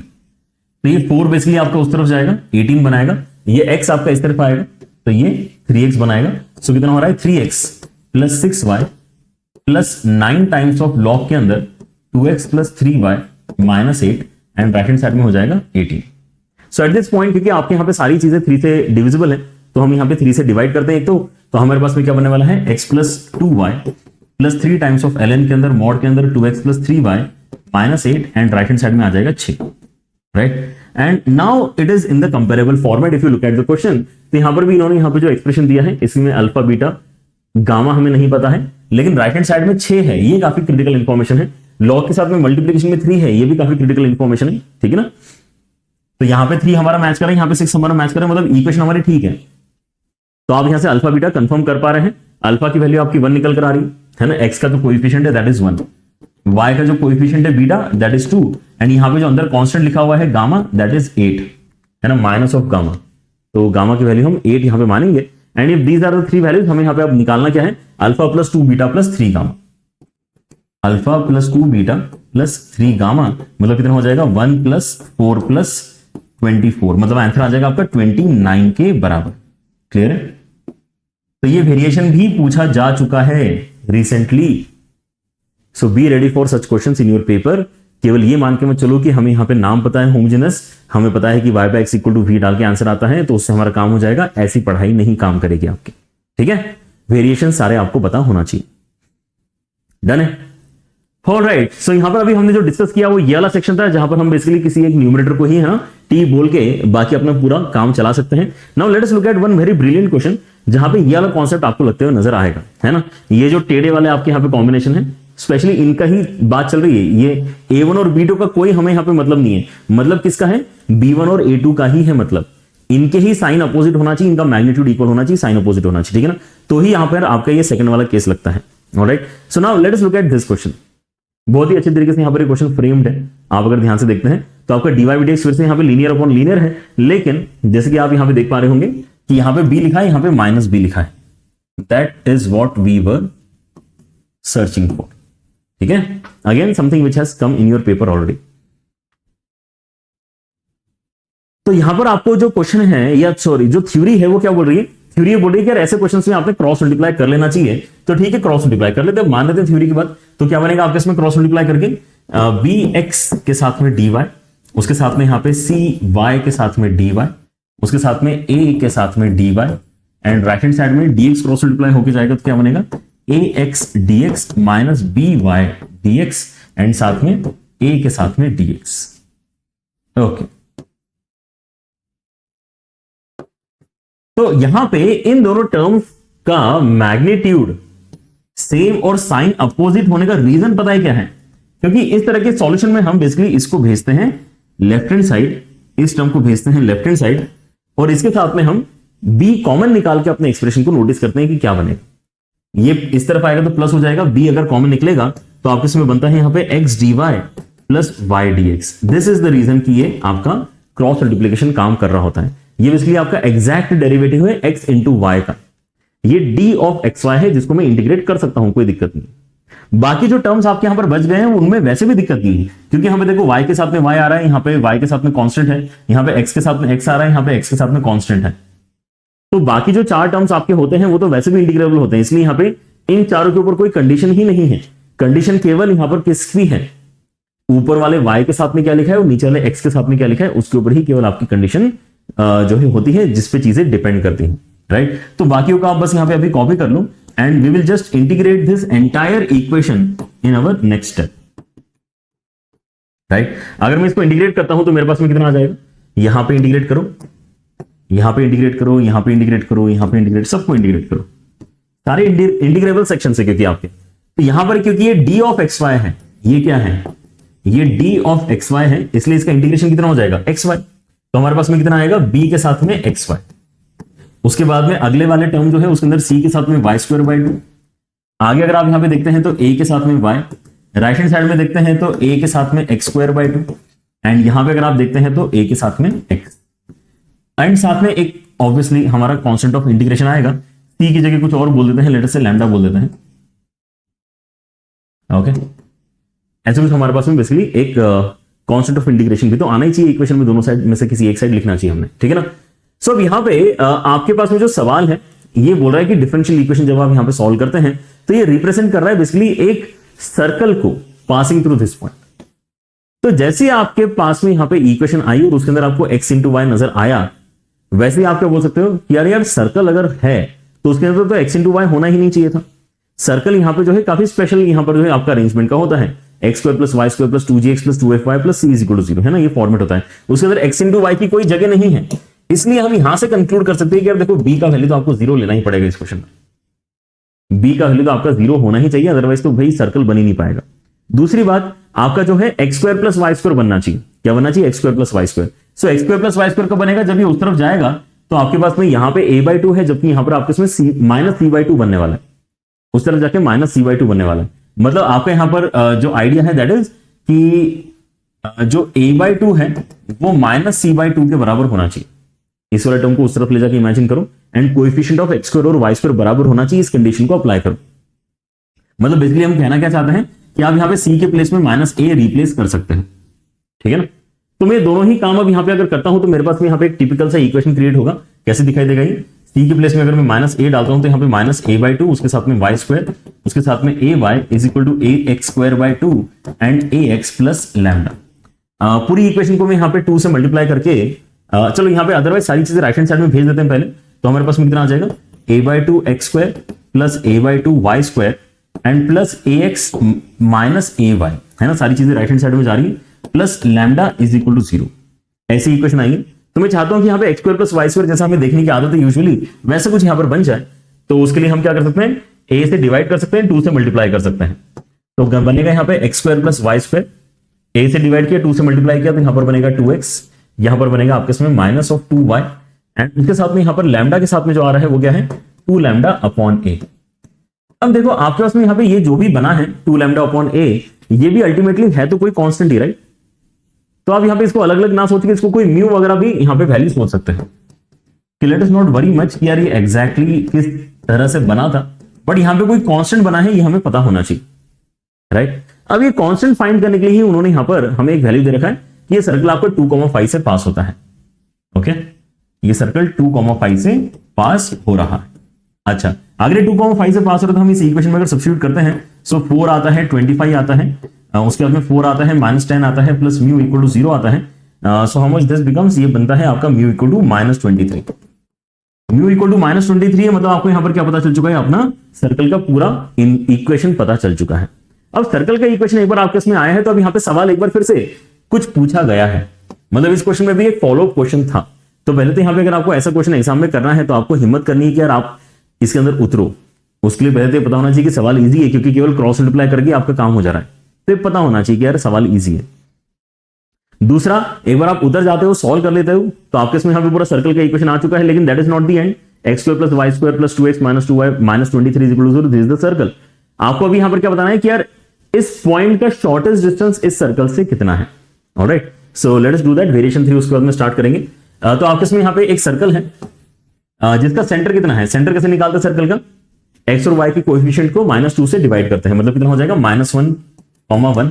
एंड रेडियस कैसे निकलता है, रेडियस निकलता है अंडर रूट के अंदर इसका स्क्वायर प्लस इसका square, and minus constant, constant कितना आया है, -23 के बराबर आया है, तो सिंप्लीफाई करके 5 आएगा। तो आपके पास में अब यहां पे एक पॉइंट गिवन है which is a very far away point. Point क्या है आपका 11,6, और हमें शॉर्टेस्ट डिस्टेंस बेसिकली बताना है। तो यहां पे अगर ये पॉइंट P है, ये पॉइंट Q है, तो हम PQ डिस्टेंस बताना चाहते हैं, जो बेसिकली सेंटर के अलोंग आप बना पा रहे हो।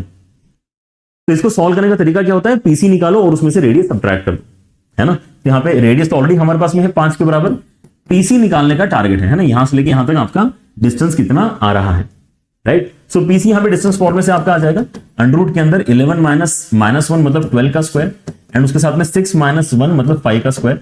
तो ये हम जानते हैं इसको पाइथागोरन ट्रिपलेट है ये। 13 यहां पर आपका आंसर आ जाएगा, 169 अंडर रूट के अंदर आएगा आपका। So we have PC, we have basically our R का वैल्यू। तो अगली ही पॉइंट में हम यहां पे PQ बता सकते हैं, which is PC - R, which is basically how much, 8 के बराबर। तो इस क्वेश्चन का फाइनल आंसर बेसिकली 8 है। ऑलराइट, तो सर्कल यहां पे मतलब क्वेश्चन यहां पर जो है स्टार्ट एक डिफरेंशियल इक्वेशन से हुआ है, लेकिन आगे चल के आपको थोड़ा सा सर्कल का आइडिया इस्तेमाल करना पड़ ही रहा है to get your final answer. Alright, again I would imagine कि अगर आपको यहां पे दिख जाता है क्वेश्चन में पहले ही कि यार ये 2 सवाल की मेहनत में एक सवाल के नंबर हमें दे रहा है, तो यू शुड डिसाइड कि वाला सवाल या तो मैं नहीं करूंगा या फिर करूंगा तो भी बाद में करूंगा। इतनी प्रैक्टिस आपके यहां पे हो जाना चाहिए। JMP भी जैसे आप यहां पे दे रहे होंगे, तो जो भी आप यहाँ पे पेपर्स देते हैं उसके अंदर ये सारी बातें आपने नोटिस करना चाहिए। ठीक है, एग्जाम में हमने यहाँ पर जो क्वेश्चन सिलेक्ट किए हैं, लेट से आप यहाँ पे मैथ्स में 10 ही क्वेश्चन सॉल्व कर पाते हो, लेकिन क्या वो 10 क्वेश्चन जो आपने सिलेक्ट किए सॉल्व करने के लिए, वो उस पेपर के सबसे इजी टू डू 10 क्वेश्चन थे कि नहीं। अगर वो सबसे इजी वाले 10 क्वेश्चन नहीं थे तो आपका फिर गलत है, फिर यहाँ पे इसका मतलब क्वेश्चन सिलेक्शन आपके यहाँ पे सही नहीं है। क्योंकि अगर आपने सब इजी वाले सिलेक्ट किए होते तो शायद आप 10 नहीं करके 12 क्वेश्चन कर पाते, क्योंकि आप अगर इजी क्वेश्चन करते तो एक ही क्वेश्चन के टाइम में आप 2 क्वेश्चन संभव निकाल लेते हो। ठीक है ना, तो आपके यहाँ पे अगर ये अटेम्प्ट अगर यहाँ पे नहीं बढ़ पा रहा है तो हो सकता है उसके पीछे ये भी रीजन हो। तो ये सारी चीजें एनालाइज करो, है ना, और इस तरह के जो फॉलोअप वाले क्वेश्चन है उनको थोड़ा अवॉइड किया करो, है ना। लर्निंग के लिए यहाँ पे हम सारी चीजें सीख रहे हैं, क्योंकि आपके एग्जाम में इस पैटर्न पे क्वेश्चन आ सकता है जिसमें कोई फॉलोअप क्वेश्चन ना हो, तो फिर वो करने लायक हो जाएगा। ठीक है ना, जैसे यहाँ पे अगर कोई मुझसे पूछता कि आप ये बताओ कि इससे जो सर्कल आ रहा है उस सर्कल का रेडियस कितना है, ओके, तो इसके अंदर कोई एक्स्ट्रा ज्यादा बात नहीं है, सर्कल तो आ ही चुका है, सर्कल तक तो जाना ही था। रेडियस पूछ रहा है, रेडियस तो यहां पर हमारा सीधे सीधे 5 के बराबर निकल कर आ ही रहा था। ठीक है ना, चलिए, तो ये है, यहां पर थोड़ा सा समझना पड़ेगा कि आपको यहां पे, है ना, पहले से पता करना चाहिए कि आपका क्वेश्चन कितना ज्यादा समय लेने वाला है। And now let us come to our next discussion which is of this type, जहां पे आपको इनिशियली तो लगता ही नहीं कि सवाल डिफरेंशियल इक्वेशन का, इनफैक्ट जैसे याला इस तरह का एक सवाल मैंने यहाँ पे पिछले वीडियो में भी डिस्कस किया है, जहां पर मैंने बोला था कि यार आपका हो सकता है कि यहाँ पे सवाल इनिशियली काफी वियर्ड सा हो, लेकिन जब आप यहाँ पे उसके अंदर कुछ करते हैं, 2 4 5 स्टेप करते हैं, then you basically get your linear differential equation. Now the point is कि आपके इसमें कभी कभी लीनियर डिफरेंशियल इक्वेशन बन जाती है उस तरह के क्वेश्चंस में, कभी कभी होमोजेनस बन जाती है, हो सकता है किसी क्वेश्चन में वेरिएबल सेपरेबल बन जाए, लेकिन आपके यहाँ पे कुछ ना कुछ डिफरेंशियल इक्वेशन बनती है। That is the main idea here, right. And let me show you the question, आपको सवाल देखकर काफी मजा आएगा। ठीक है ना, सवाल है हमारा ये, again a very recently asked question. आप यहां पर मान के चलो कि भाई आपके पास में डिफरेंशियल इक्वेशन का ऐसा सीधा सीधा सवाल आएगा, ऐसे चांसेस कम है। ये सवाल भी आपका रिसेंट क्वेश्चन ही है, क्योंकि आएंगे आप अगर यहां पे बेसिकली अगर 10 बार अगर शिफ्ट देखते हैं, 10 शिफ्ट्स में अगर आप देखते हैं तो 10 शिफ्ट में आपके डिफरेंशियल इक्वेशन के क्वेश्चन तो आएंगे ही आएंगे। और जो भी हमने यहाँ पे 2 चीजें सीखी हैं, लीनियर डिफरेंशियल इक्वेशन, होमोजेनस, इन पे ही सवाल आएंगे, मैक्सिमम चांसेस उसके ही बनते हैं, ठीक है। लेकिन उसके बाद भी आपको सीधे सीधे यहां पर लीनियर डिफरेंशियल का क्वेश्चन मिल जाएगा या वेरिएशन का क्वेश्चन मिलेगा, तो भाई वेरिएशन के मिलने के चांसेस बनते हैं। होमोजेनियस का सीधा सीधा क्वेश्चन मिल जाएगा या कोई वेरिएशन वाला क्वेश्चन मिलेगा। ये इनफैक्ट ये और एक लेवल का वेरिएशन आपको सिखाने वाला है, बहुत प्यारा सवाल है, बहुत ही बढ़िया सवाल है, ठीक है ना। तो आपको यहां पर थोड़ी सी प्रैक्टिस यहां पे अभी डिफरेंशियल इक्वेशन की और करना चाहिए, क्योंकि इसके ऊपर आपके एक नहीं 2 सवाल भी आने के चांसेस बनते हैं। It is that kind of chapter. जैसे सीक्वेंस सीरीज में हम एक्सपेक्ट करते हैं कि 2 सवाल बनेंगे, एओडी में हम एक्सपेक्ट करते हैं, डेफिनेट में हम एक्सपेक्ट करते हैं कि ज्यादा सवाल आपके यहाँ पे आने वाले हैं, भले चैप्टर 1 लेकिन 2-2, 3-3 सवाल भी यहाँ पर जो है डेफिनेट के हम एक्सपेक्ट करते हैं कि पेपर में आएंगे। वैसे यहाँ पे डिफरेंशियल इक्वेशन के भी हम एक्सपेक्ट करते हैं कि 2 सवाल भी आ सकते हैं अपने पेपर में, ठीक है ना। थोड़ी प्रैक्टिस यहाँ पे कर लो। अच्छा, तो आपका यहाँ पर ये जो पर्टिकुलर सवाल है, इसको अगर मैं यहाँ पे ध्यान से देखता हूं तो यार पहली बात तो ये दिखता ही नहीं है कि यार ये डिफरेंशियल इक्वेशन का क्वेश्चन है, ये ऐसा लगता है कि कोई तो लिमिट सॉल्व करने का सवाल है। लेकिन लिमिट अगर आप यहाँ पे सॉल्व करना चाहते हो तो आपको यहाँ पे क्लियरली नजर आता है कि मुझे अपना LH रूल अप्लाई करना पड़ेगा। और LH रूल बोला मतलब यहाँ पे डिफरेंशिएशन होगा, डिफरेंशिएशन होगा तो f' बनेगा, f' बनेगा मतलब डिफरेंशियल इक्वेशन आपकी बनने वाली है। f' का मतलब ही क्योंकि dy/dx है ना, f' का मतलब ही dy/dx है, राइट। दैट्स व्हाई यहां पर जो है आपकी डिफरेंशियल इक्वेशन बनेगी जिसको हम यहां पे सॉल्व करना होगा। अब लेकिन यहां पे सवाल को पहले अच्छे तरीके से पकड़ने की कोशिश करो।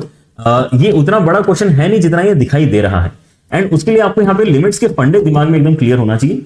अगर मेरी लिमिट जा रही है r टेंडिंग टू x पे, तो पहली बात तो x हमारा कांस्टेंट की तरह ट्रीट होगा और r is the variable quantity. r जा रहा है एक पर्टिकुलर पॉइंट की तरफ जिसका नाम x है, राइट।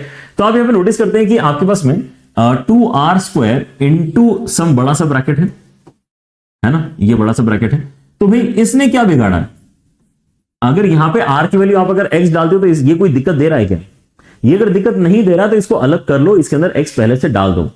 अब यहां पे अगर लेट से यहां पे ये जा रहा होता 1 पे, तो यहां पे आप जब 1 डालते तो आपको यहां पे 2 मिलता, तो आपको 2 अलग करने में ज्यादा दिक्कत नहीं होती।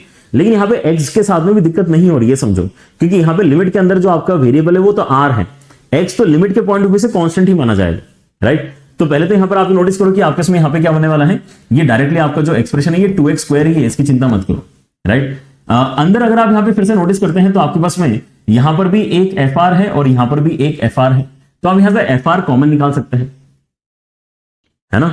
उसके अंदर क्या बचेगा, fr माइनस fx। लेकिन fr जो अपने आप में एक मल्टीप्लीकेशन में नंबर आया है, उसके अंदर अगर आप r की जगह x डालोगे तो क्या दिक्कत है?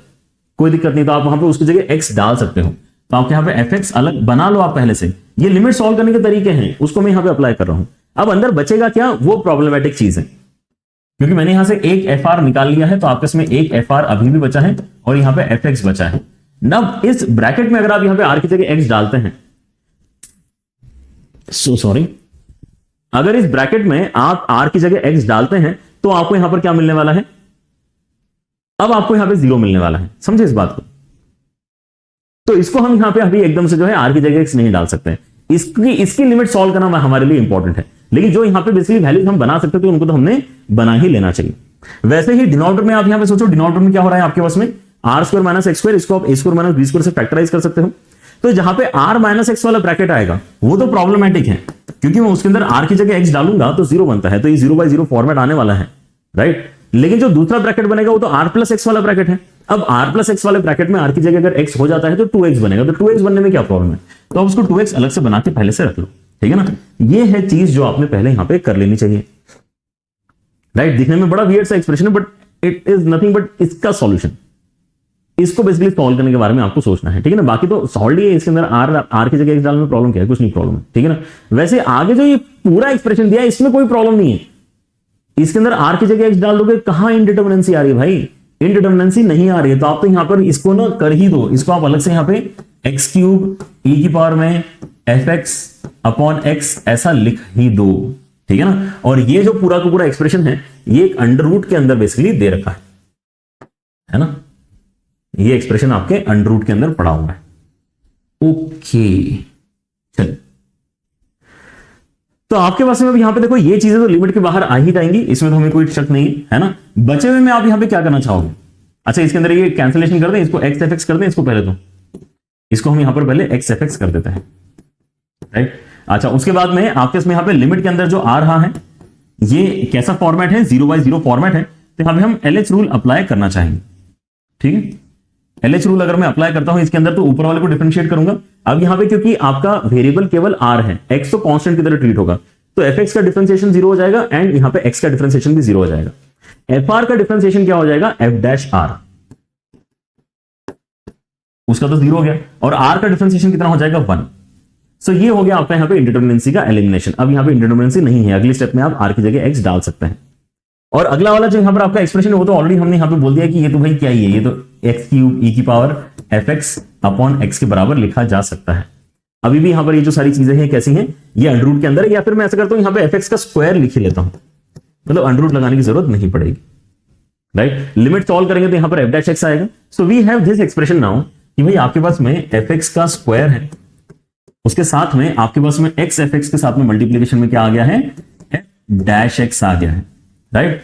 एंड माइनस एक्स क्यूब के साथ में कितना आ गया है, e की पावर में fx अपॉन x आ गया है, ठीक है ना। So this is what we have currently. अब ये इक्वेशन देख के एकदम से ऐसी फील नहीं आती कि डिफरेंशियल इक्वेशन बना है, तो एक सिंपल सा काम आप यहां पे कर सकते हैं। बिल्कुल सिमिलर चीज हमने पिछली वीडियो में भी डिस्कस करी थी, जहां पे मैंने लीनियर डिफरेंशियल इक्वेशन वाला एग्जांपल आपके साथ में डिस्कस किया था। ऐसे ही था वो सवाल भी कि भाई ऐसा मतलब लगता नहीं इनिशियली कि वो है, लेकिन वो होता है डिफरेंशियल इक्वेशन का question. So y equal to fx अगर आप यहां पे मानते हैं, इसका मतलब dy by dx क्या होगा, f डैश x होगा।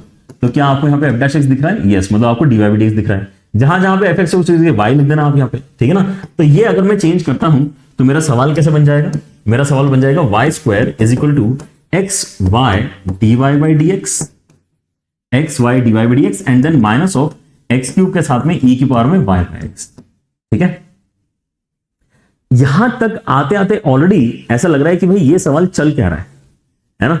इस सवाल में यहां पर है ना स्टार्टिंग में ही यहां पर जो है डराने की पूरी कोशिश है, and still this is JEE main का क्वेश्चन है। जेईई एडवांस में भी आ सकता है ऐसा क्वेश्चन, जेईई एडवांस में भी ऐसे बहुत सारे क्वेश्चन आते हैं जिनमें ऐसा लगता है कि यार ये तो हाथी के दांत है, दिखाने की कुछ और खाने की कुछ और, है ना भाई। ऐसा मुझे कुछ था नहीं इसके अंदर, लेकिन लिखा ऐसा बड़ा बड़ा है कि ऐसा लग रहा है कि बड़ा पता नहीं क्या चीज पूछ ली, ठीक है ना। जेईई एडवांस में ऐसे बहुत सारे फेक क्वेश्चन आते हैं, fake question in the sense कि वो दिखने में डरावने होते हैं, लेकिन ऐसे एक्चुअली सोचो तो डरावने वैसे होते नहीं, ठीक है ना। सो अगर आपकी कॉन्सेप्चुअल क्लैरिटी अच्छी होती है तो आप जेईई एडवांस में ऐसे बहुत सारे क्वेश्चन टैकल आसानी से कर जाते हो, ठीक है ना। और कुछ क्वेश्चन जेन्युइनली डिफिकल्ट होते हैं, कुछ क्वेश्चन जेन्युइनली लेंदी होते हैं, वो बात अलग है, ठीक है ना। जेईई एडवांस के अंदर वो तो हमें क्रेडिट उनको देना पड़ेगा कि कुछ सवाल वाकई अच्छे होते हैं, बट कुछ सवाल ही होते हैं हर साल 3 या 4 सवाल आपको यहां पर ऐसे मिलते हैं पूरे पेपर में पीसीएम मिला के, कैसा होता है कि यार क्या पूछा है जेईई एडवांस ने, ठीक है ना। बाकी पेपर आपका यूजुअली ही होता है।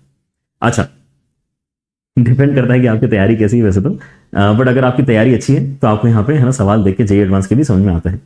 But let us get back to this question. यहाँ पर सवाल हमारा अच्छा चल रहा है and we have come to a point जहां पे हमें डिफरेंशियल इक्वेशन तो देखो दिख रही है। अब डिफरेंशियल इक्वेशन लेकिन यहाँ पे किस फॉर्मेट में है, और ये बेसिकली है ना 3-4 अलग अलग तरीके होते हैं। लीनियर डिफरेंशियल इक्वेशन, आपका होमोजेनियस इक्वेशन, उसके बाद में है ना आपका वेरिएबल सेपरेबल, एग्जैक्ट, बहुत सारे अलग अलग फॉर्मेट्स हमने यहाँ पे देखे हैं इस चैप्टर में। कौन सा फॉर्मेट यहां पर लग रहा है, तो आप यहां पर नोटिस करोगे कि ये होमोजेनस के काफी नजदीक है। व्हाई एम आई सेइंग नजदीक, यहां पे ध्यान से देखो, आपका एक तो y बाय x बन रहा है, तो कहीं ना कहीं ऐसी फीलिंग है कि यार हो सकता है कि ये y bye x equal to v substitute करके सॉल्व हो जाए सवाल। लेकिन अगर आप यहां पे देखते हैं ध्यान से, तो आप यहां पे क्या करोगे, x स्क्वायर से सब जगह डिवाइड कर सकते हो, ताकि यहां पे y बाय x का स्क्वायर बन जाए, है ना। y बाय x जितने बनेंगे उतना आपको अच्छा लगेगा, तो आप x स्क्वायर से डिवाइड करो, तो यहां पे y बाय x का स्क्वायर बनेगा। x स्क्वायर से यहां पे डिवाइड करोगे तो आपको एक x कैंसिल हो जाएगा, एक y बाय x बनेगा, बहुत अच्छा लगा देख के। dy by dx भी देख के कोई दिक्कत नहीं हो रही यहां पे, लेकिन एक x तब भी बच जाएगा, और e की पावर में फिर से अच्छा लग रहा है y बाय x। तो ये आपको बेसिकली लगता है कि यार ये पता नहीं हमें यहाँ पे होमोजेनस वाला तरीके से आंसर निकाल के दे पाएगा कि नहीं दे पाएगा, क्योंकि हमने हमेशा ये बोला है कि आपके पास में जो dy by dx है वो एंटायरली y बाय x के फॉर्मेट में अवेलेबल होना चाहिए, राइट। बट देन अगेन आपको अगर यहाँ पे क्वेश्चन में आगे बढ़ना है तो इस वेरिएशन को भी आपको एक्सेप्ट करना पड़ेगा कि चलो यार करके देखते हैं ना यार, समझ रहे हो। ये वाली फीलिंग है कि y इक्वल टू vx अगर मैंने कर दिया तो क्या प्रॉब्लम होगी, देखते हैं। चलो y इक्वल टू vx है, dy by dx किससे रिप्लेस होगा, as usual v plus x dv by dx से रिप्लेस होगा। तो आपके पास में जो कन्वर्जन है वो देखो कैसा नजर आएगा, v स्क्वायर, है ना। कन्वर्जन क्या हो जाएगा, v square is equal to v into dy by dx के रिप्लेसमेंट कितना है, v plus x dv by dx, and उसके साथ में यहां पे कितना है, माइनस x के साथ में माइनस x e की पावर में v। ये हमारे पास में अभी कन्वर्जन आया है। अगर आप इसको अंदर मल्टीप्लाई करते हैं, अगर आप अंदर मल्टीप्लाई करते हैं तो v स्क्वायर दोनों साइड से कैंसिल हो जाएगा, v square is equal to v square plus x v dv by dx and minus x e की पावर v। तो v स्क्वायर कैंसिल हो गया, इसको आप लेफ्ट हैंड साइड में भेजो तो क्या वेरिएबल सेपरेबल बन गया है क्या? मेन जो यहां पर फंडा होता है y is equal to vx का यही है कि आपकी जो इक्वेशन वेरिएबल सेपरेबल फॉर्मेट में कन्वर्ट हो जाएगी। सो x e की power v has become equal to x v dv by dx। ठीक है, देखो एक बार ध्यान से, इसको मैं लेफ्ट हैंड साइड में लेके आया हूं। ठीक है, अब यहां पे आप सेपरेट कर सकते हैं dx को ऊपर, और यहां पे x तो कैंसिल ही हो गया। ओके, ये भी बढ़िया चीज है। आप यहां पे dx को ऊपर लेके आओ एंड यहां पे आप फिर e की पावर v से डिवाइड कर रहे हो, तो ये e की पावर माइनस v बेसिकली आप राइट हैंड साइड में लिख सकते हो। वेरिएबल सेपरेबल है तो आप यहां पे इंटीग्रेट भी कर सकते हो। अगर आप यहां पे इंटीग्रेट कर रहे हैं तो आपके पास में अब लेफ्ट हैंड साइड में x आ रहा है, उसके साथ में यहां पर आपको क्या लगाना पड़ेगा, अपना बाय पार्ट्स वाला तरीका लगाना पड़ेगा। First function into integration of second function minus integration of differentiation of first into integration of second, फिर इसको भी इंटीग्रेट कर लेंगे। तो x is equal to minus v e की power minus v and then plus minus minus plus, ठीक है ना, e की पावर माइनस v का इंटीग्रेशन माइनस ऑफ e की power minus and then plus c v, यहां पर हम इसको लिखेंगे और यहां पे v की जगह y बाय x वापस आप डाल सकते हैं। तो यहां पर बेसिकली एक और थोड़ा सा अच्छा यहां पे डिस्कशन था टुवर्ड्स दिस पर्टिकुलर पॉइंट, जहां पे हमें कहते हैं कि चलो कोई बात नहीं, एक x अगर आपका रह रहा है तो रहने देते हैं, लेकिन एटलीस्ट बाकी सारी चीजें आपकी यहां पे y बाय x के फॉर्मेट में है, तो हमें एटलीस्ट y को एंटायरली जो है v में कन्वर्ट करते आ जाएगा एक तरीके से, है ना। y can be written in terms of v and x, और x अगर एक आधा एक्स्ट्रा आता भी है तो we don't have any such issue. Alright, ठीक है, तो यहां पर बनेगा क्या, ये ऐसा एक्सप्रेशन आपका बनने वाला है।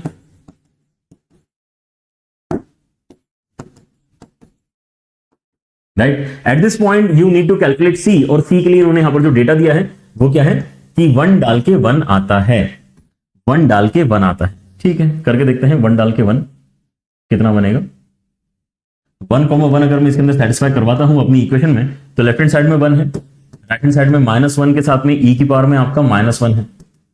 ओके, एंड देन यहां पे आपके इसमें e की पावर में फिर से माइनस ऑफ e की पावर में -1 है एंड देन प्लस c है। अच्छा, तो क्या हो गया फिर यहां पर आपके इसमें ये इस तरफ आएगा और e की पावर -1 से डिवाइड हो गया, ऐसा बोलूं मैं इसको, क्या ये चीज, क्या ये गंदी सी चीज। तो ये -2 बाय, तो यहां पे 1 + 2 बाय e है, ये है ना, ऐसा गंदा सा हमारा c यहां पर बना है। ठीक है, कुछ नहीं कर सकते, यहां पे इस्तेमाल कर सकते हैं बस। अच्छा, यहां पे नहीं, सॉरी, यहां पे इस्तेमाल कर सकते हैं, ये आ गया है तो यहां पे इस्तेमाल करो, ये आपका फाइनल इक्वेशन है। And now they must be asking something, देखते हैं क्या पूछ रहे हैं। The value of e into a, the value of e into a such that f of a should be equal to 0। ठीक है, तो f of a should be equal to 0 मतलब a, 0 आपको इसके अंदर सेटिस्फाई करवाना है और फिर देखना है क्या होता है। a, 0 अगर मैं इसके अंदर सेटिस्फाई करवाऊंगा तो क्या हो, ठीक है, a, 0 अगर मैं सेटिस्फाई करवाता हूं तो मेरे पास में यहां पे a आएगा, राइट हैंड साइड में ये आपका टर्म ही 0 हो जाएगा, ये वाला जो आपका टर्म है ये आपका -1 बनेगा क्योंकि e की पावर में 0 हो गया है। ठीक है ना, एंड c का कांस्टेंट वाला वैल्यू हम यहां पे निकाल चुके हैं 1 + 2 बाय e, तो ये आपका कैंसिल हो जाएगा, a × e का वैल्यू आपका 2 के बराबर आ जाएगा। तो इस क्वेश्चन में a जो पूछा है उन्होंने उसका आंसर है 2 के बराबर। ठीक है ना, सो ये वाला भी वेरिएशन आपके दिमाग में होना चाहिए कि भाई डिफरेंशियल इक्वेशन के सवाल ऐसे होते हैं जो डिस्गाइज्ड है एज समथिंग एल्स। देखने में आपको इनिशियली ऐसा नहीं लगेगा कि डिफरेंशियल इक्वेशन है, but then when you get started तो आपको यहाँ पे कुछ स्टेप्स के बाद में differential equation is created after few steps, right. कैसे होती है, आप y = fx यहाँ पे इमेजिन करते हैं तो यहाँ पे dy/dx आपका क्रिएट होता है f' के प्लेस में। Alright, and with that we have discussed all the variations. We have taken our quite some time. I guess this is the longest video of JEE Essentials, but it was essential. ठीक है ना, आप यहाँ पे I guess देख भी पा रहे हैं कि हमने जो भी यहाँ पे क्वेश्चंस डिस्कस किए हैं आपके काफी recent PYQs हैं, which actually makes this point very clear कि आपको यहाँ पे केवल और केवल स्टैंडर्ड फॉर्मेट देखने से फायदा नहीं होता है, आपको वेरिएशंस भी पता पहले से होना चाहिए, क्योंकि आप एग्जाम में बैठ के थोड़ी सोचोगे इसके बारे में, right. So knowing these things upfront is very very important. अगर आपने बाकी JEE एसेंशियल्स की वीडियोस नहीं देखे प्लीज उनको भी ध्यान से देखिए, उसके अंदर भी यहाँ पर आपके साथ में जो केसेस है मैंने लगभग सारे ही कवर किए हैं in almost all the videos, है ना। जैसे अगर मैं यहाँ पे रिलेशंस लेट्स से की बात करूं तो रिलेशंस के अंदर भी यहाँ पर हमारा काफी लंबा वीडियो बना था, 1 घंटे के आसपास का वीडियो है वो, तो क्योंकि उसके अंदर भी मैंने यहाँ पर जो अलग अलग टाइप्स ऑफ क्वेश्चन पॉसिबल हो सकते हैं वो सारे सारे उसके अंदर कवर किए हैं, राइट। अगर आप एरिया की बात करते हो तो एरिया में जो अलग अलग पॉसिबल शॉर्टकट्स हो सकते हैं मैंने सारे एक ही वीडियो में डिस्कस किए हैं। So that way you can basically use this particular playlist to the best benefit. कि आप इसको एंटायरिटी में देखें, एंड उसके साथ में जो प्रैक्टिस के लिए मैं आपको क्वेश्चंस दे रहा हूं, है ना, वो भी अगर आप कर पाते हो तो फिर वो तो और भी अच्छी बात है, ठीक है ना। आप J1 की एप्लीकेशन के ऊपर अगर हैं तो यहाँ पे जो फ्री कोर्सेस वाला आपका सेक्शन होता है उसके अंदर आपको अंदर जाके एक J Essentials नाम का फ्री कोर्स मिलेगा। J Essentials के फ्री कोर्स में आपको यहाँ पे प्रैक्टिस के लिए मटेरियल दिया जा रहा है हर वीडियो से रिलेटेड यहाँ पर, क्योंकि हर वीडियो अपने आप में एक सब टॉपिक पे रिलेटेड है। जैसे आज का वीडियो होमोजेनस इक्वेशन पे ही रिलेटेड है, ठीक है ना। तो केवल होमोजेनस इक्वेशन की आप कितनी प्रैक्टिस करोगे? आप 10 सवाल भी अगर होमोजेनस इक्वेशन के अलग अलग पैटर्न के क्वेश्चंस की प्रैक्टिस करोगे तो वो सफिशिएंट है इस पर्टिकुलर पॉइंट पे, क्योंकि हम चीजें पहली बार नहीं कर रहे हैं, होपफुली, है ना, हम यहाँ पे रिवीजन कर रहे हैं। सो एग्जाम के पास में हम यहाँ पे बहुत सारे सवाल भी आपको नहीं दे सकते हैं। सो काफी कंसाइज तरीके से यहाँ पर जो है आपको मैं प्रैक्टिस के लिए चीजें दे रहा हूँ। जितने शॉर्ट में हम यहाँ पे अपनी चीजें सीखने की कोशिश कर रहे हैं उतने शॉर्ट में आपकी प्रैक्टिस भी कंप्लीट हो जाए, इस बात का मैं ख्याल रख रहा हूँ, ठीक है ना। तो ये सीरीज आपकी इफेक्टिवनेस को बेसिकली ध्यान में रखते हुए मेरे ख्याल से जो बनाई जा रही है ना, वो उससे आपको फायदा फॉर श्योर होने वाला है। एंड आपने अगर JMPP अभी भी अगर यहाँ पे सॉल्व करना स्टार्ट नहीं किया है, प्लीज डू इट। आपके यहाँ पर जो ऑनलाइन टेस्ट सीरीज है, one of the best and most affordable test series J1 की है, एंड आई थिंक आपको अभी तक यहाँ पे इसके फीडबैक्स ऑलरेडी मिल चुके होंगे अपने दोस्तों से। तो डोंट मिस आउट। एंड अगर आप यहाँ पे बचे हुए दिनों में अगर 4-5 पेपर भी अगर लगा लेते हो, है ना, तो भी यहाँ पर जो है बहुत बेनिफिट है। हालांकि हमने यहाँ पर आपको लगभग 20 पेपर दिए हैं जो JEE Main प्रिंटेड पेपर्स के नाम से आपको मिल रहे हैं। So don't miss out. आप यहाँ पे अगर हैं तो आप इसको जरूर देखें। उसके साथ साथ आप यहाँ पे ग्रेविटी बैच के बेसिकली स्टूडेंट बन सकते हैं। बेसिकली ये आपका रिवीजन बैच है जिसके अंदर टीचर्स आपके साथ में लाइव क्लासेस लेते हैं, आपको रिवीजन के लिए DPVs अलग से देते हैं, आपको फर्दर यहाँ पे जो मेंटरशिप चाहिए वो देते हैं। तो आपकी सारी चीजें जो यहाँ पर है ऑलरेडी इंक्लूडेड है, JMPP इसके अंदर इंक्लूडेड है। तो if you are part of gravity then you need not do anything. आपको यहाँ पे रिवीजन के लिए जो जो इंपॉर्टेंट होगा वो सारी चीजें ऑटोमेटिकली मिल जाएंगी, ठीक है ना। चलिए, तो I guess that's it for the day. काफी हमारे यहाँ पर समय रहा, लंबा समय रहा आज की वीडियो में, बट आई गेस आपको इसका इंपॉर्टेंस भी क्लियर हो गया होगा कि इसके अंदर जो जो हमने सारी चीजें सीखी हैं वो बहुत ज्यादा क्रिटिकल थी, एंड कवर भी करना इनको जरूरी है टुवर्ड्स द एंड, ठीक है। Take care, see you in the next video. Take care बच्चों, बाय बाय।